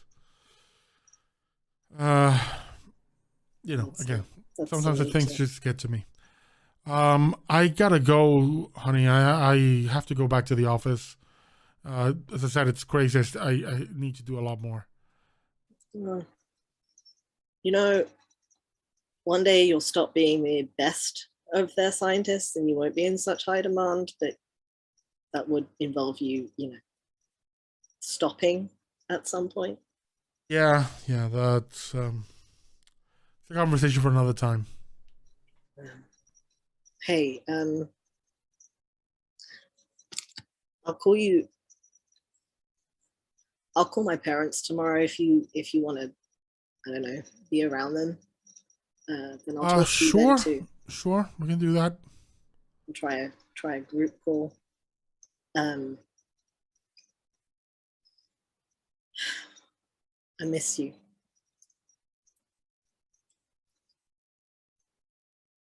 I miss you not being here, so the feeling is mutual. Yeah, well, I gotta go. Love you. Love you too. Hangs up. Will, how are communications for Will? Oh, I am still contacting and messaging. Is messaging or calling? They're both. You get you get a ring during an evening, and the first thing says you hear her say, "Hey, Will." Oh, you don't sound happy. What's up? Oh no, I just turned my phone on and just saw one of those bikini shots, and I was just wondering if you have another. I mean, I saw one side. I would love, you know, to see, you know, just model a bit. Mm-hmm. I will make sure to do that next time. I can maybe find something else for you to wear, for me to wear, to show you. I mean, if you want. I mean, what are you wearing right now? If we're, I mean, if you're asking, and you get Yes. immediately a photo. Yes. It is, let's just say it's spicy. Mm-hmm. I reciprocate. Yes. So how's, there's a pause and,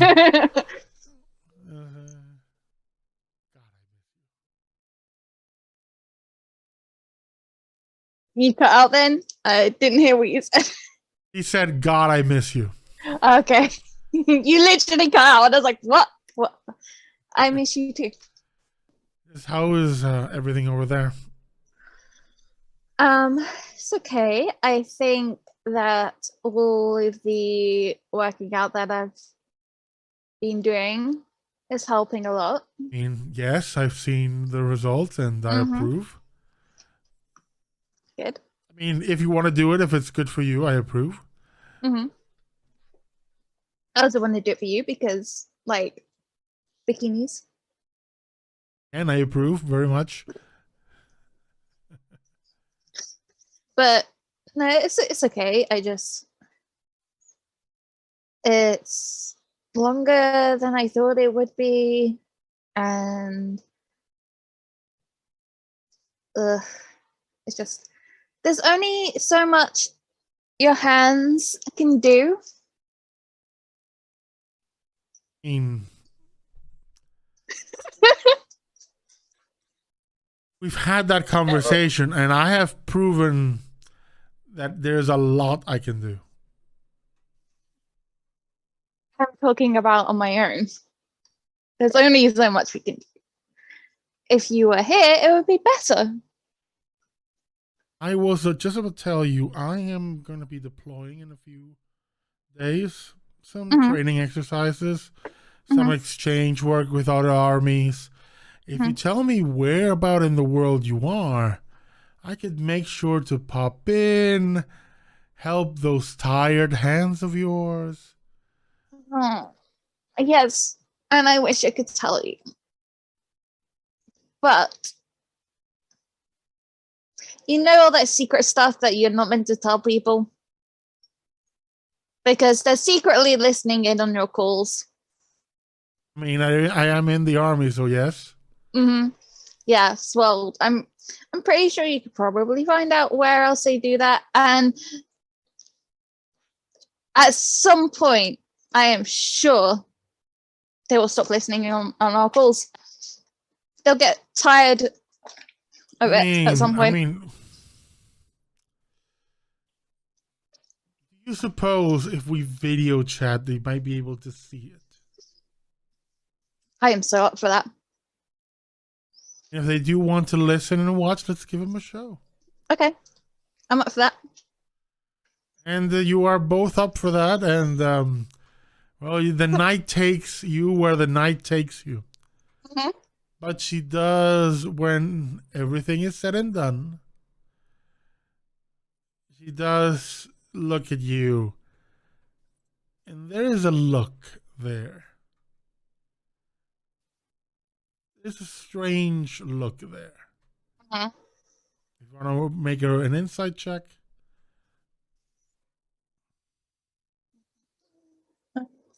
Insight. Come on, insight. 19. Behind all the friskiness and all the playfulness, now that when things kind of wind down, you do sense a lot of sadness in her eyes. And you get that as she even tries, she's still smiling, but you get that it's that, almost military, let's call it stiff upper lip of, don't show too much. But she has, well, that was fun.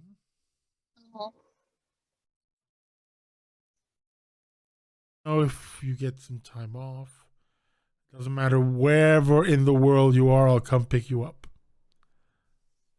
I have favors I can cash in.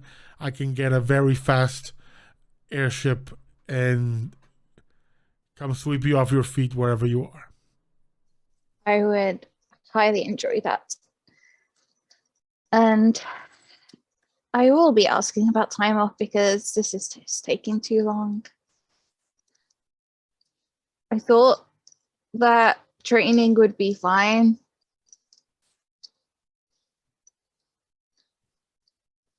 Sometimes I hate the Seekers just because they're taking up too much of my time. But I know why I'm doing it, and it's going to be worth it all in the end.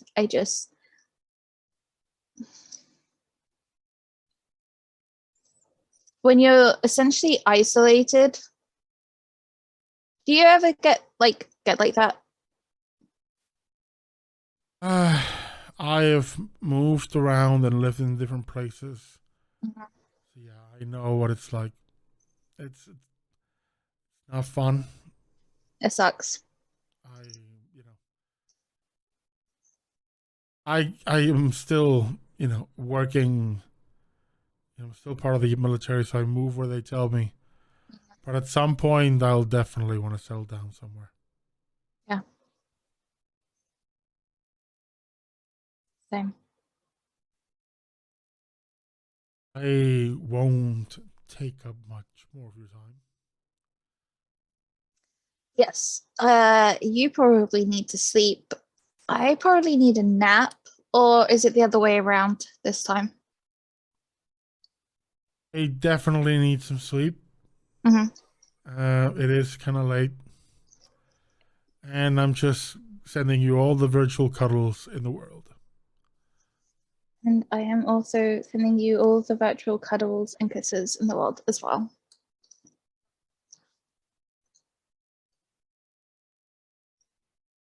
Thanks up.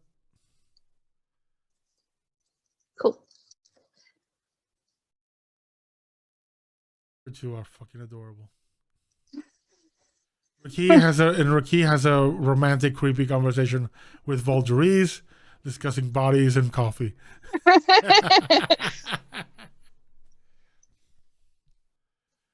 Does Olo maintain contact with Aldara, or not yet, or not at all?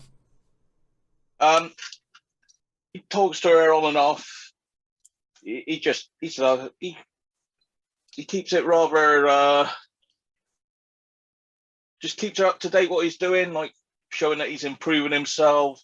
He's put himself into the situation, and he's like committed to making the best of the situation he's got.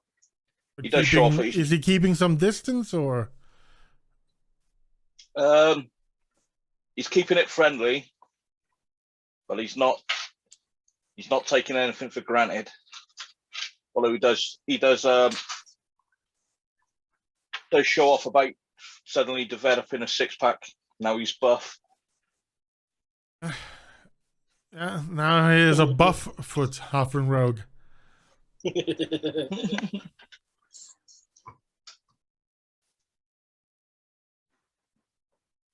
Keeping it PG-13.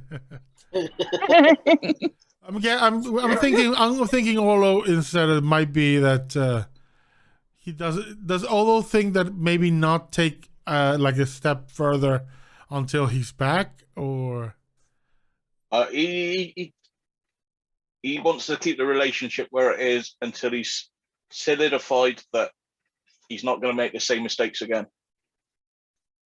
I can respect that. RaQui, is there something RaQui does? Anyone she calls? No phone calls in keeping with tradition. 2 emails. 1, hi mum, I'm okay. Hope you're okay.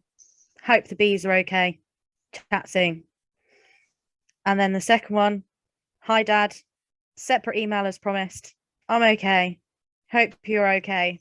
Hope the bar's okay. Chat soon. Your dad responds with a full, almost like a full account of everything that's been going on. There's a photo of him standing outside the bar, the inside of the bar with all the clientele, and you know, there's photos of him exploring the 9, they call them districts, but it's really the 9 cities that make up the Cardis like megaplex. It's essentially a mega city made up of 9 cities, one for each circle of hell. Their patron deity is Asmodeus. Him just touristing and getting to know the place. Your mother's email is a tad drier. It's, hello, daughter. I am well. Glad you are well. I will speak to you soon. Mother.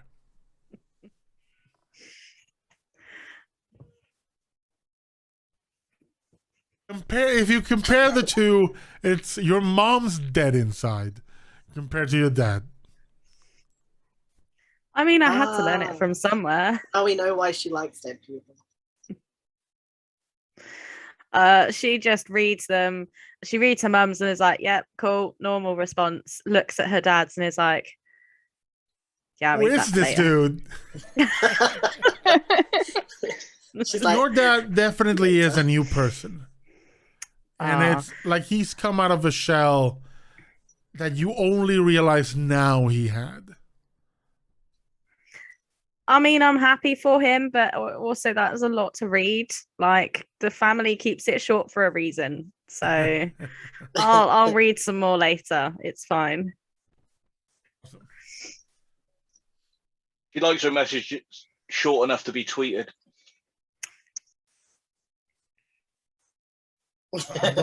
I'm gonna take some of those attribute points away. Leave the bird alone. But RaQui, it is your job that gets more interesting. Because you get a body. Oh, exciting. You were told not that many people get, you know, most people just die here of old age or disease. You get someone who, you know, in another place, someone might consider it an accidental death. They were just stabbed 17 times. They maybe slipped 17 times on the same knife. Maybe. 17-pronged rake. It is a very violent death. And make an insight check for me.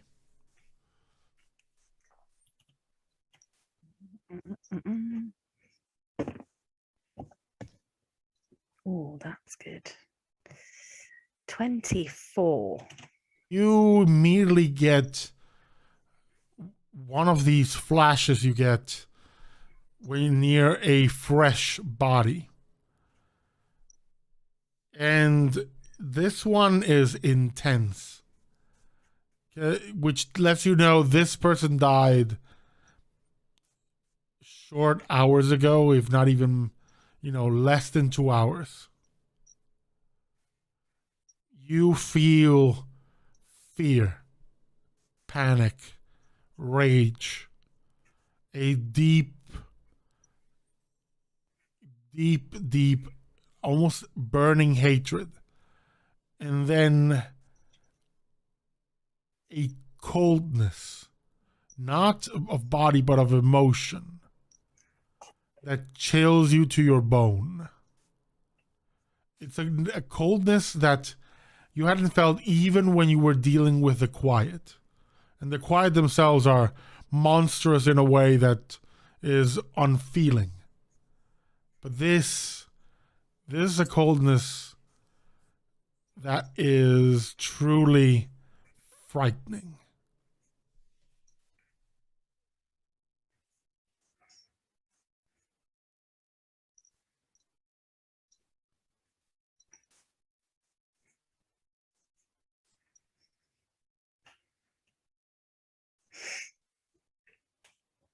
What does RaQui do?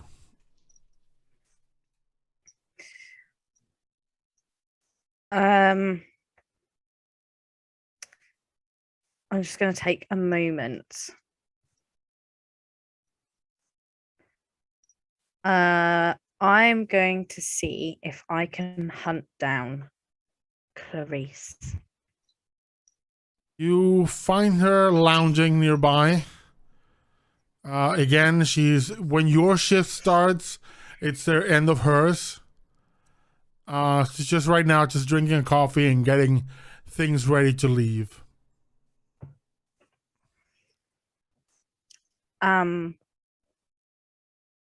Clarice, hi. Oh, hey, Ricky. How's it going? She, for a moment, looks over your shoulder and then corrects and looks into your face. Yeah. So about that, have you got 5 minutes? Sure.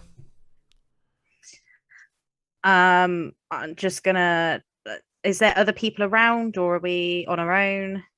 Oh, there's no one around. I mean, there are assistants and others in the morgue. Because you do have assistants here. It's not just the coroner by themselves doing all the work. But in this particular lounge, only 2 of you. Okay.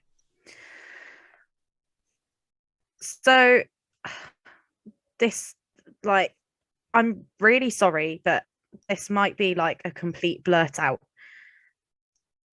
I have been trying to find answers for years about why I have these vibes, and all of a sudden I meet somebody who out of nowhere, without even talking to me or seeing it happen, just knows. I've never been able to find. It's not the first time I've seen it. I mean, it's rare. I've only seen like a couple more people, but the last person I met was about 15 years ago. I thought I was the only one. Where does it come from? What is it? Oh, do you know? I only know that people who have passengers, they're kind of more connected to that kind of to the other side. I mean, the other person I met wasn't like you. They didn't have a ghost per se. They had more like an ethereal entity, like something from the ethereal plane. But it was a living thing, but from another plane. And what they had was, imagine like they could sense where the boundaries between here and the ethereal plane were the thinnest, where where there were, let's say, holes. That's how it worked for them. But when I saw yours, and I mean, it looks like a ghost. It's an Aarakocra, so it's a local. I kind of figured you may just get vibes with dead people.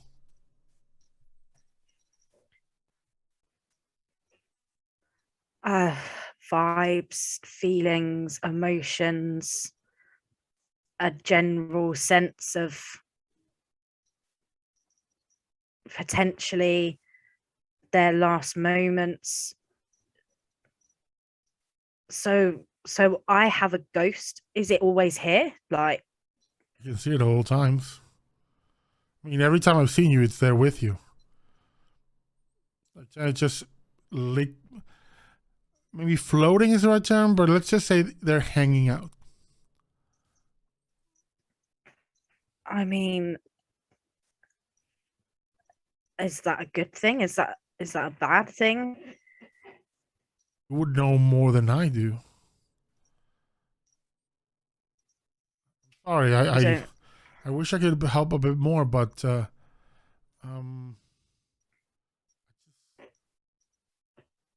what I see. How come you can see it and no one else can?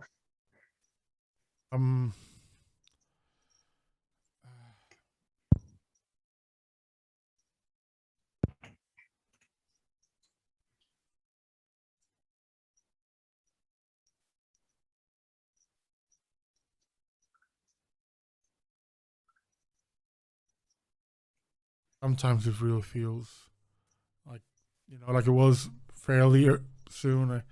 It's not something I like to think about or like at another point in my life, I was a really, really bad place. I mean, it was a place so bad that I thought the best way to get out of that bad place was to take myself out. I'm so sorry. I didn't succeed, obviously. I almost did.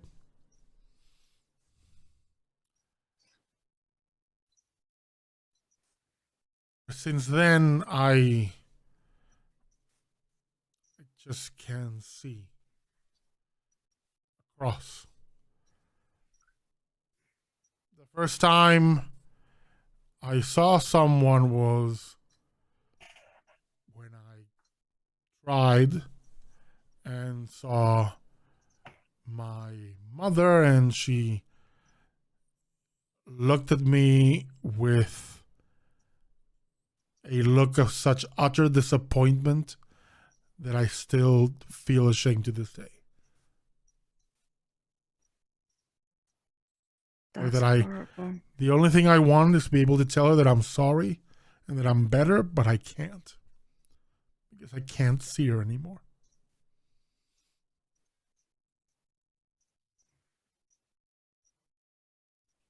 I'm sure she knows. I'd like my experience is that it doesn't matter how long it's been, they're still with us. Whether you can see them or not, they'll always be there. I'm sure she can see just how good you're doing now. Do my best. I try to help others. But yeah, sorry. I know you're really tired and I know you're due to go home.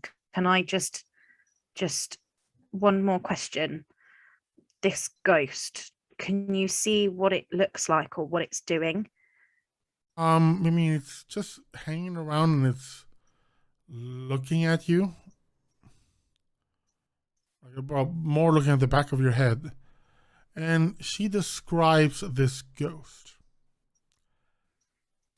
You know the appearance she describes. It's your mother.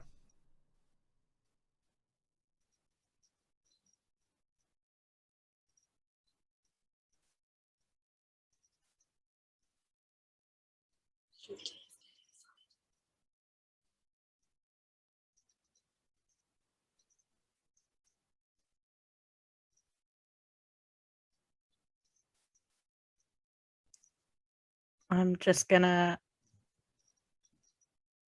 turn around and walk away. She has it for a moment. Just Clarice doesn't say anything. Just has, you don't notice, of course, because you turn around. She just looks at you, and for our audience, she just has this look on her face of, did I say something wrong? And Ricky walks away. Where does our dear medical examiner go to?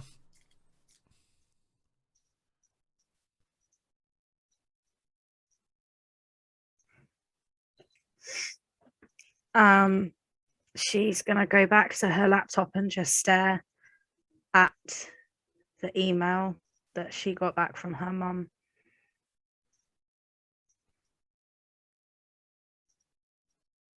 Daughter, I am well. Glad you're well. Speak soon, mother.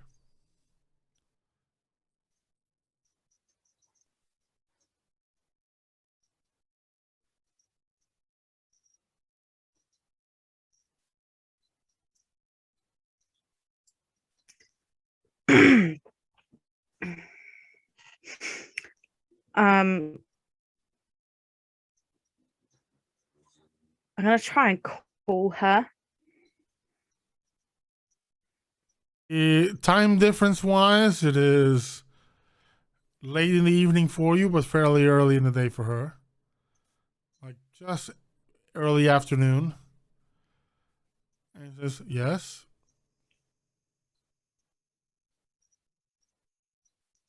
Hi, Mum. Oh, RaQui. She's gonna think it's really weird if I'm calling to ask if she's okay, because I wouldn't do that. I am gonna ask her. I'm just gonna try and have like a general conversation with her about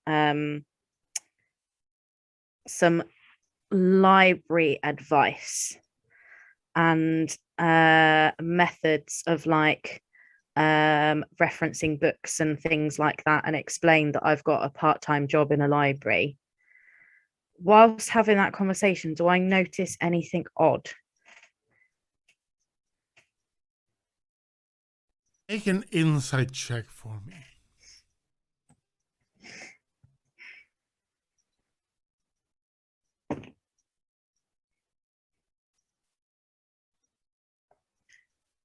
$22. Your mother was a librarian. Mhm. You know, how to organize things, how to, make the best time out of a library, how to find the right books, everything. That's, as weird as it might sound, that is something she did for a few decades. So in a way, that would be her jam, basically. There is no point in your conversation where there's even a single inflection of emotion. He's telling you all these things, even using words as fascinating or interesting, but it is the absolute deadpan. There is not a single shred of emotion in her voice. She might as well be describing the contents of a furniture catalog rather than talking to her daughter about something that she's an expert on.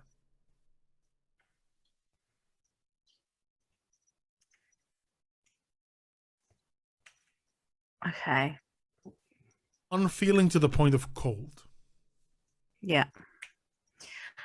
I'm not gonna let on that there's an issue. I'm just gonna finish up the phone call. And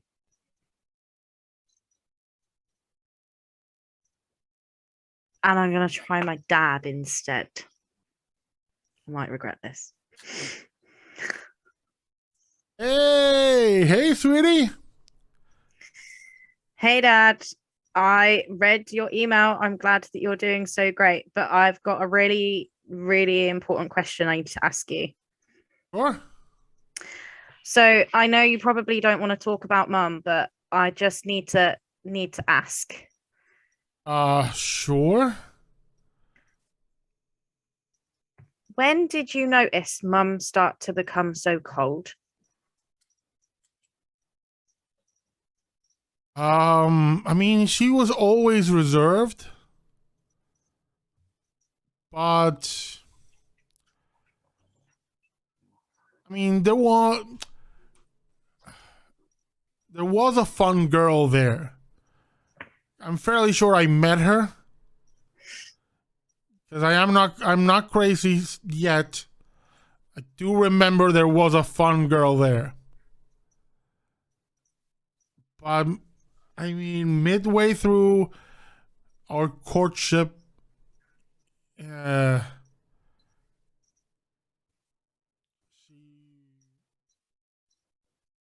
don't know, maybe the we all play roles when we're trying to attract someone. Maybe, the more outgoing version of her was, her attempt to seduce me. I don't know. Sorry, it's weird having this conversation with my daughter.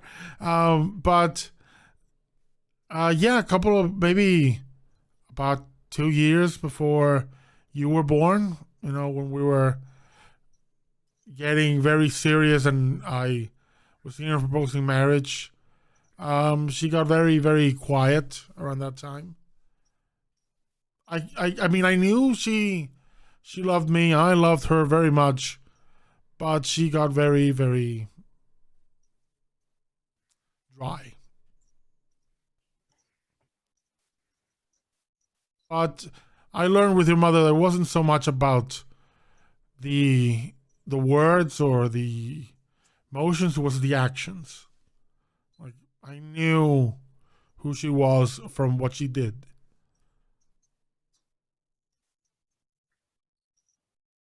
Or at least that's what I told myself at the time.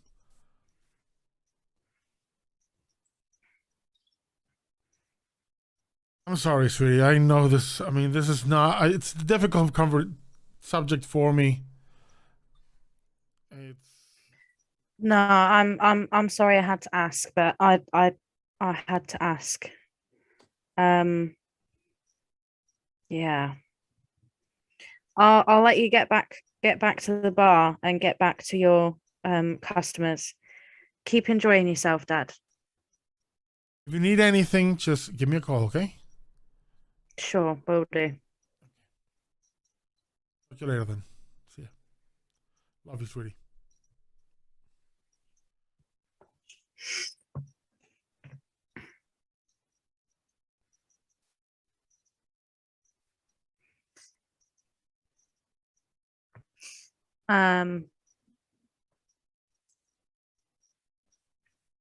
Not too sure how to process that. So I'm gonna go back to my dead body.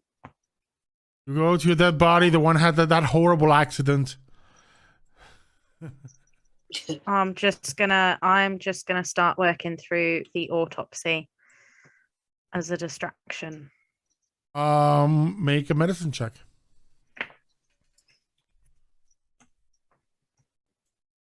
Either medicine or investigation, whichever you prefer.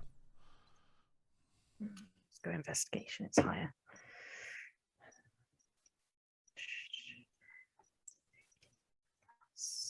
9, 24. 24. Inside, this person was not just stabbed, but poisoned. You find a substance in the bloodstream that, on analysis, it's essentially a poison designed to cause as much physical pain as possible. This thing would have burned in his veins, or felt like it did. So you know that your victim didn't go out. I mean, the 17 stabs already is not going out easy. But he went badly. And yes, the death is very recent.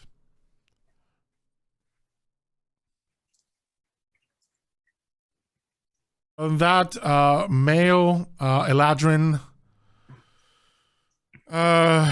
in what seems to be winter phase, though you can already tell the more elemental features of the Eladrin losing cohesion, as basically all of that is fading away, leaving a very mundane looking elven corpse.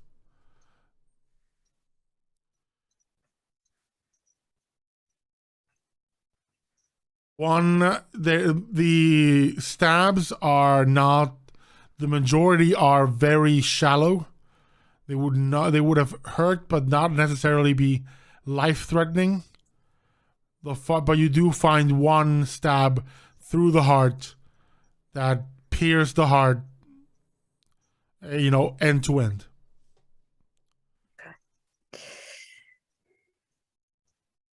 The weapon, from what you can tell, likely a kitchen knife.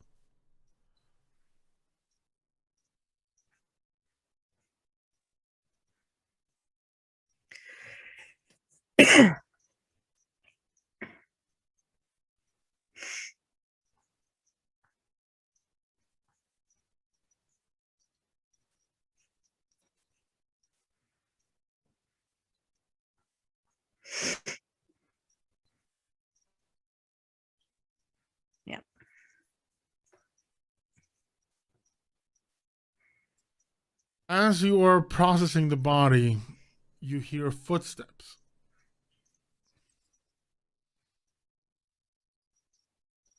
And you see a drow woman in what looks like a classic navy kind of dress attire comes stomping in.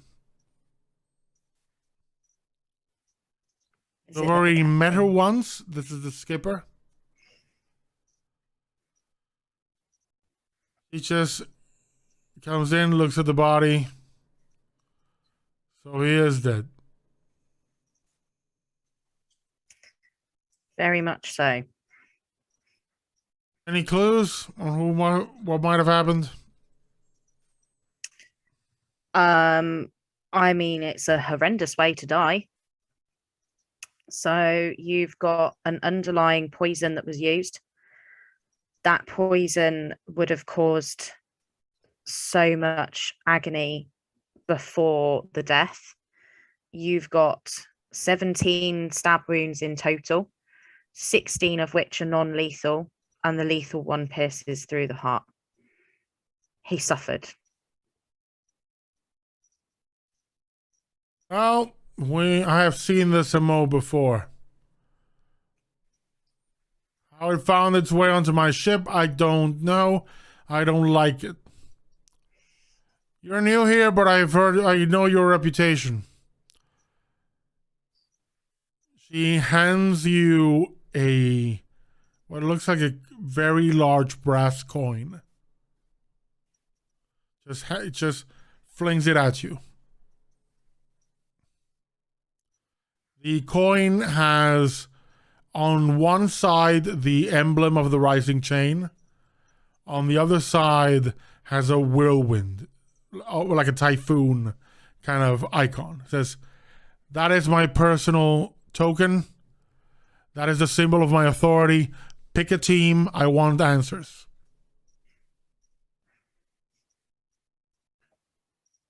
Yeah. He turns on her heel and walks out.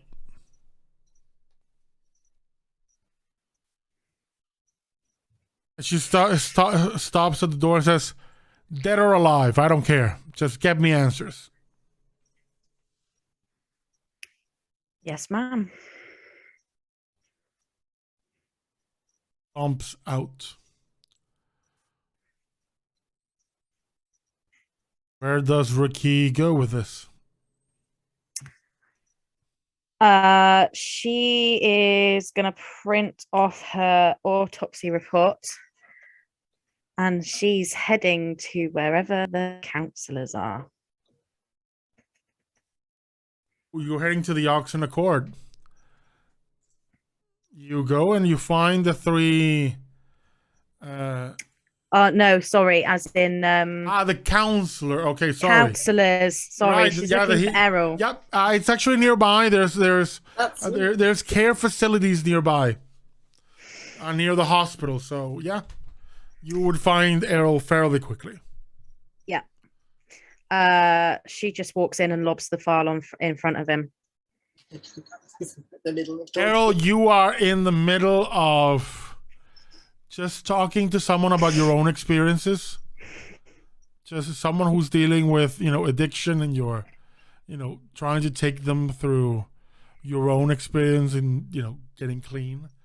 And then suddenly on the table, fuck, there's a slap, and it's something you had almost hoped to never experience again, because you know what this is. As a cop, that's a case. Especially if RaQui is handing you the folder. It's like only this thick, and she's like slammed it. He sort of instinctively reaches for it, and then is like, "Wait, what? I'm really sorry. RaQui, is this something that needs to be looked at right this moment?" She's going to open the file to the pictures. Oh, he's and slamming it just shut. pushes 'cause one there's like, and just pushes one towards him. there's like this other person in the room, so he just slams it so that it's not showing gruesome pictures to poor people trying to recover from traumatic shit.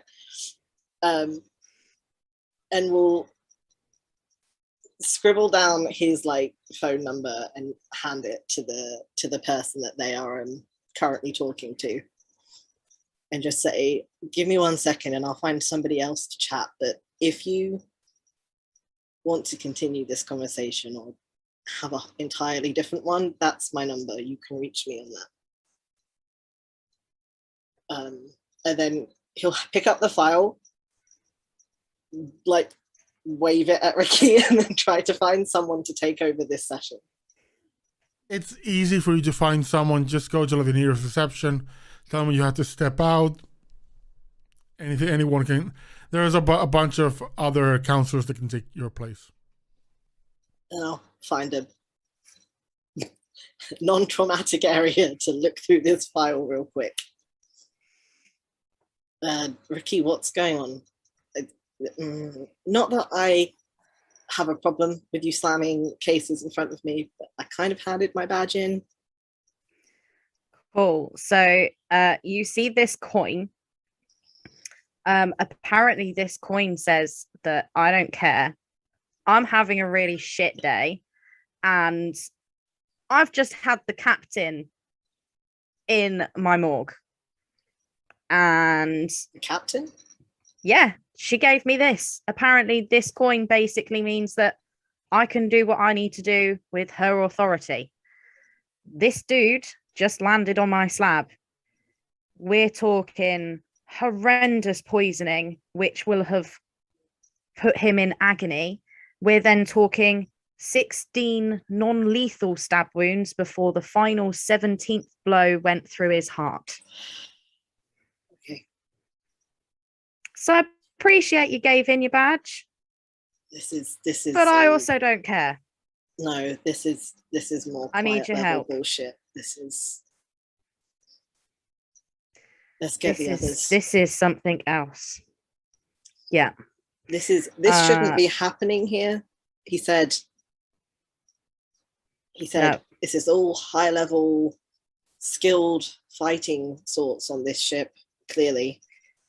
So the captain wants answers, and she said, get whoever, do whatever it takes, but she wants answers. And I don't know who we can trust here. So you're coming, and we need to go and find the other two. And one of them will be in the kitchen, and the other. Well, that's where we're going next. She grabs the file, she walks out. We're heading to the kitchen, and RaQui's going to do exactly the same thing. On the way to the kitchen, I know the captain said she knew this MO. Has Errol seen anything with this MO before? Has RaQui shared that the captain knows this MO? Because only RaQui heard that. No, I just meant the captain did say it, but does Errol know anything about anything like this no, happening? not at all. This is, in terms of the shit you saw while working in Maru, no, this is new. Will, you are chopping some onions when a folder with gruesome murders and other uses for knives slaps in front of you. I Immediately, cry. other three goes to go, come on! Don't show me that! Tears streaming. Her eyes are streaming. She's like, this isn't fair. What? I am trying to make a nice meal right now. She's like, oh, you got these all in my lasagna. I don't care. Stop pretending the pictures are making you cry. We both know it's the onion. We need to go find Olo. Come on. Okay, fine. Um, I need to find... the head chef tries to stop you, but RaQui, the moment you lift that coin, no, everyone shuts the fuck up. As we're looking for Olo, can Errol just get a vibe check on RaQui? Insight check. Gung ho, even for Is her. RaQui trying to hide how she's feeling? Even remotely.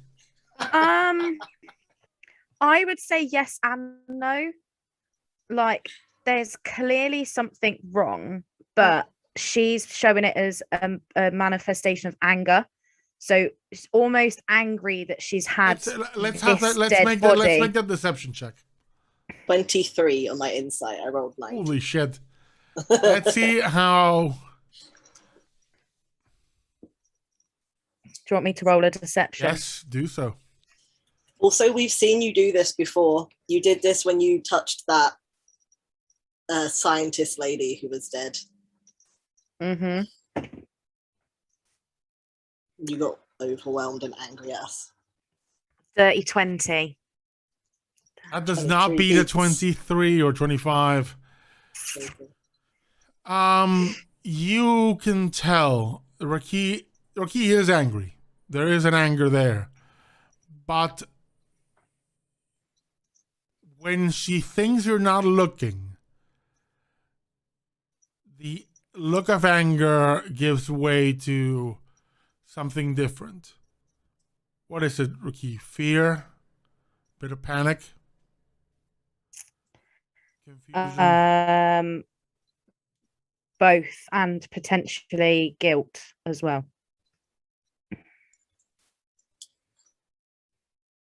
We're striding off to find Olo, and Errol just gonna put a big old hand on her shoulder, do like a one of those over tight squeezes, like it's clearly purposeful, and then just look down at her and say, look, now's not the time, but if you need to talk, actually, no, after this, when we've got a moment to breathe, let's talk, okay?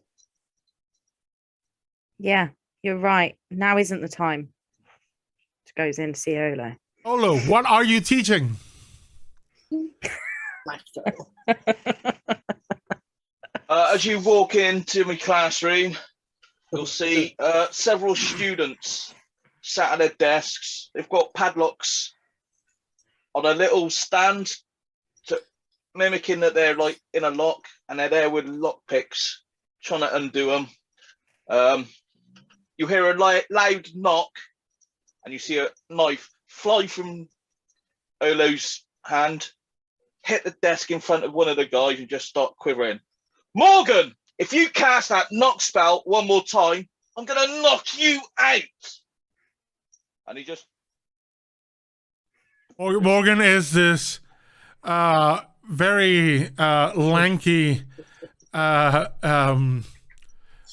changeling sorcerer who's like, but I can, if I can use it. Why the fuck am I? Okay. I'll pick. They can hear you at the bottom of the ship. I can. Okay, fine. I'll pick the fucking lock. And goes and tries it. And you all arrive, and RaQui does a dramatic slam of the case. What's up? Again, she's just gonna flick open to the pictures. Cool. So I get to kill something. Good. Let's go. Otherwise, I'm going to kill one of these. They all look at you like, who the fuck? Just need to quickly talk to someone. He walks out, walks down the corridor, knocks on the door. I've got to go. Okay. Lead on. And with your group reunited, you all head out to do this job for the skipper and find out how this poor person slipped and fell 17 times on a knife. And that is the end of our session. Welcome all to season 2. It's bigger, it's badder, it's stupider. I want to tell Morgan at some point, you should practice with your hands locked behind you to unpick that. It's a bit difficult to cast spells without your hands. It's also difficult to pick a lock without your hand. unpick the, like when thieves unpick their own handcuffs. If he could learn to do that, he might impress Olo. That's the advanced class. That's the finals. Yeah, that's gonna be all for us for tonight. Thank you all for joining us as we embark on this new chapter of the players' lives and see how they may turn things around or affect the lives of others. We may have a turning point faster than we think. Dun, dun, dun. And as I said, Kat, I had plans for a key. Emotional torment. Emotional damage. Yeah, that's going to be it for us for tonight. Before we go, I'm going to go around the room and I can tell you who they are, who they were playing, and if they wish to do so, where you can find them in the dark corners of the internet. So, Jade. Hey, I'm Jade. I played Will, Fire Genasi, who is extremely lonely hearts, all that jazz. And you can find me on Instagram, Twitch, Twitter, everywhere basically. On different things. Maybe look at a different episode and actually write down. Yeah, I mean, I've been thinking of adding a thing where your names are replaced by your handles every so often. Problem is, there's like 15 for you and they don't fit. Just scroll up over her face. And yeah. Just covering her face with tags. Yeah. JJ Squishy 1990 is probably the best one because it has all my links on Instagram to my other Instagram accounts. Okay, Kat? Hi, I'm Kat, and I have been playing RaQui, who is going to be emotionally tormented this season. It's great. I mean, everyone gets their turn. Ash. Yeah. Hi, I'm Ash. I'm playing Olo, the Lightfoot Halfling Rogue, now teacher, who kind of realizes why his teachers used to torture him. And last but not least, Nate. Hi, I'm Nate. I've been playing Errol, the Cragling fighter, who's giving himself emotional damage, I guess, for missing his husband. You can find me on Twitter as Tiniest Sidekick. That's it. That's my link. Just quick announcement from me. Next Friday, at 7:30 p.m. UK time or 2:30 p.m. EST, we will be starting season 2 of Kind & Country, our big relaunch of our vampire game, heading into season 2, where a new coterie with all the new members will have to pick up the ashes of what was left behind by the previous coterie and try to build something new. But we'll find out what that is next Friday. Until then, thank you all for joining us. Thank you for watching. We hope you had a good time. We will see you next time.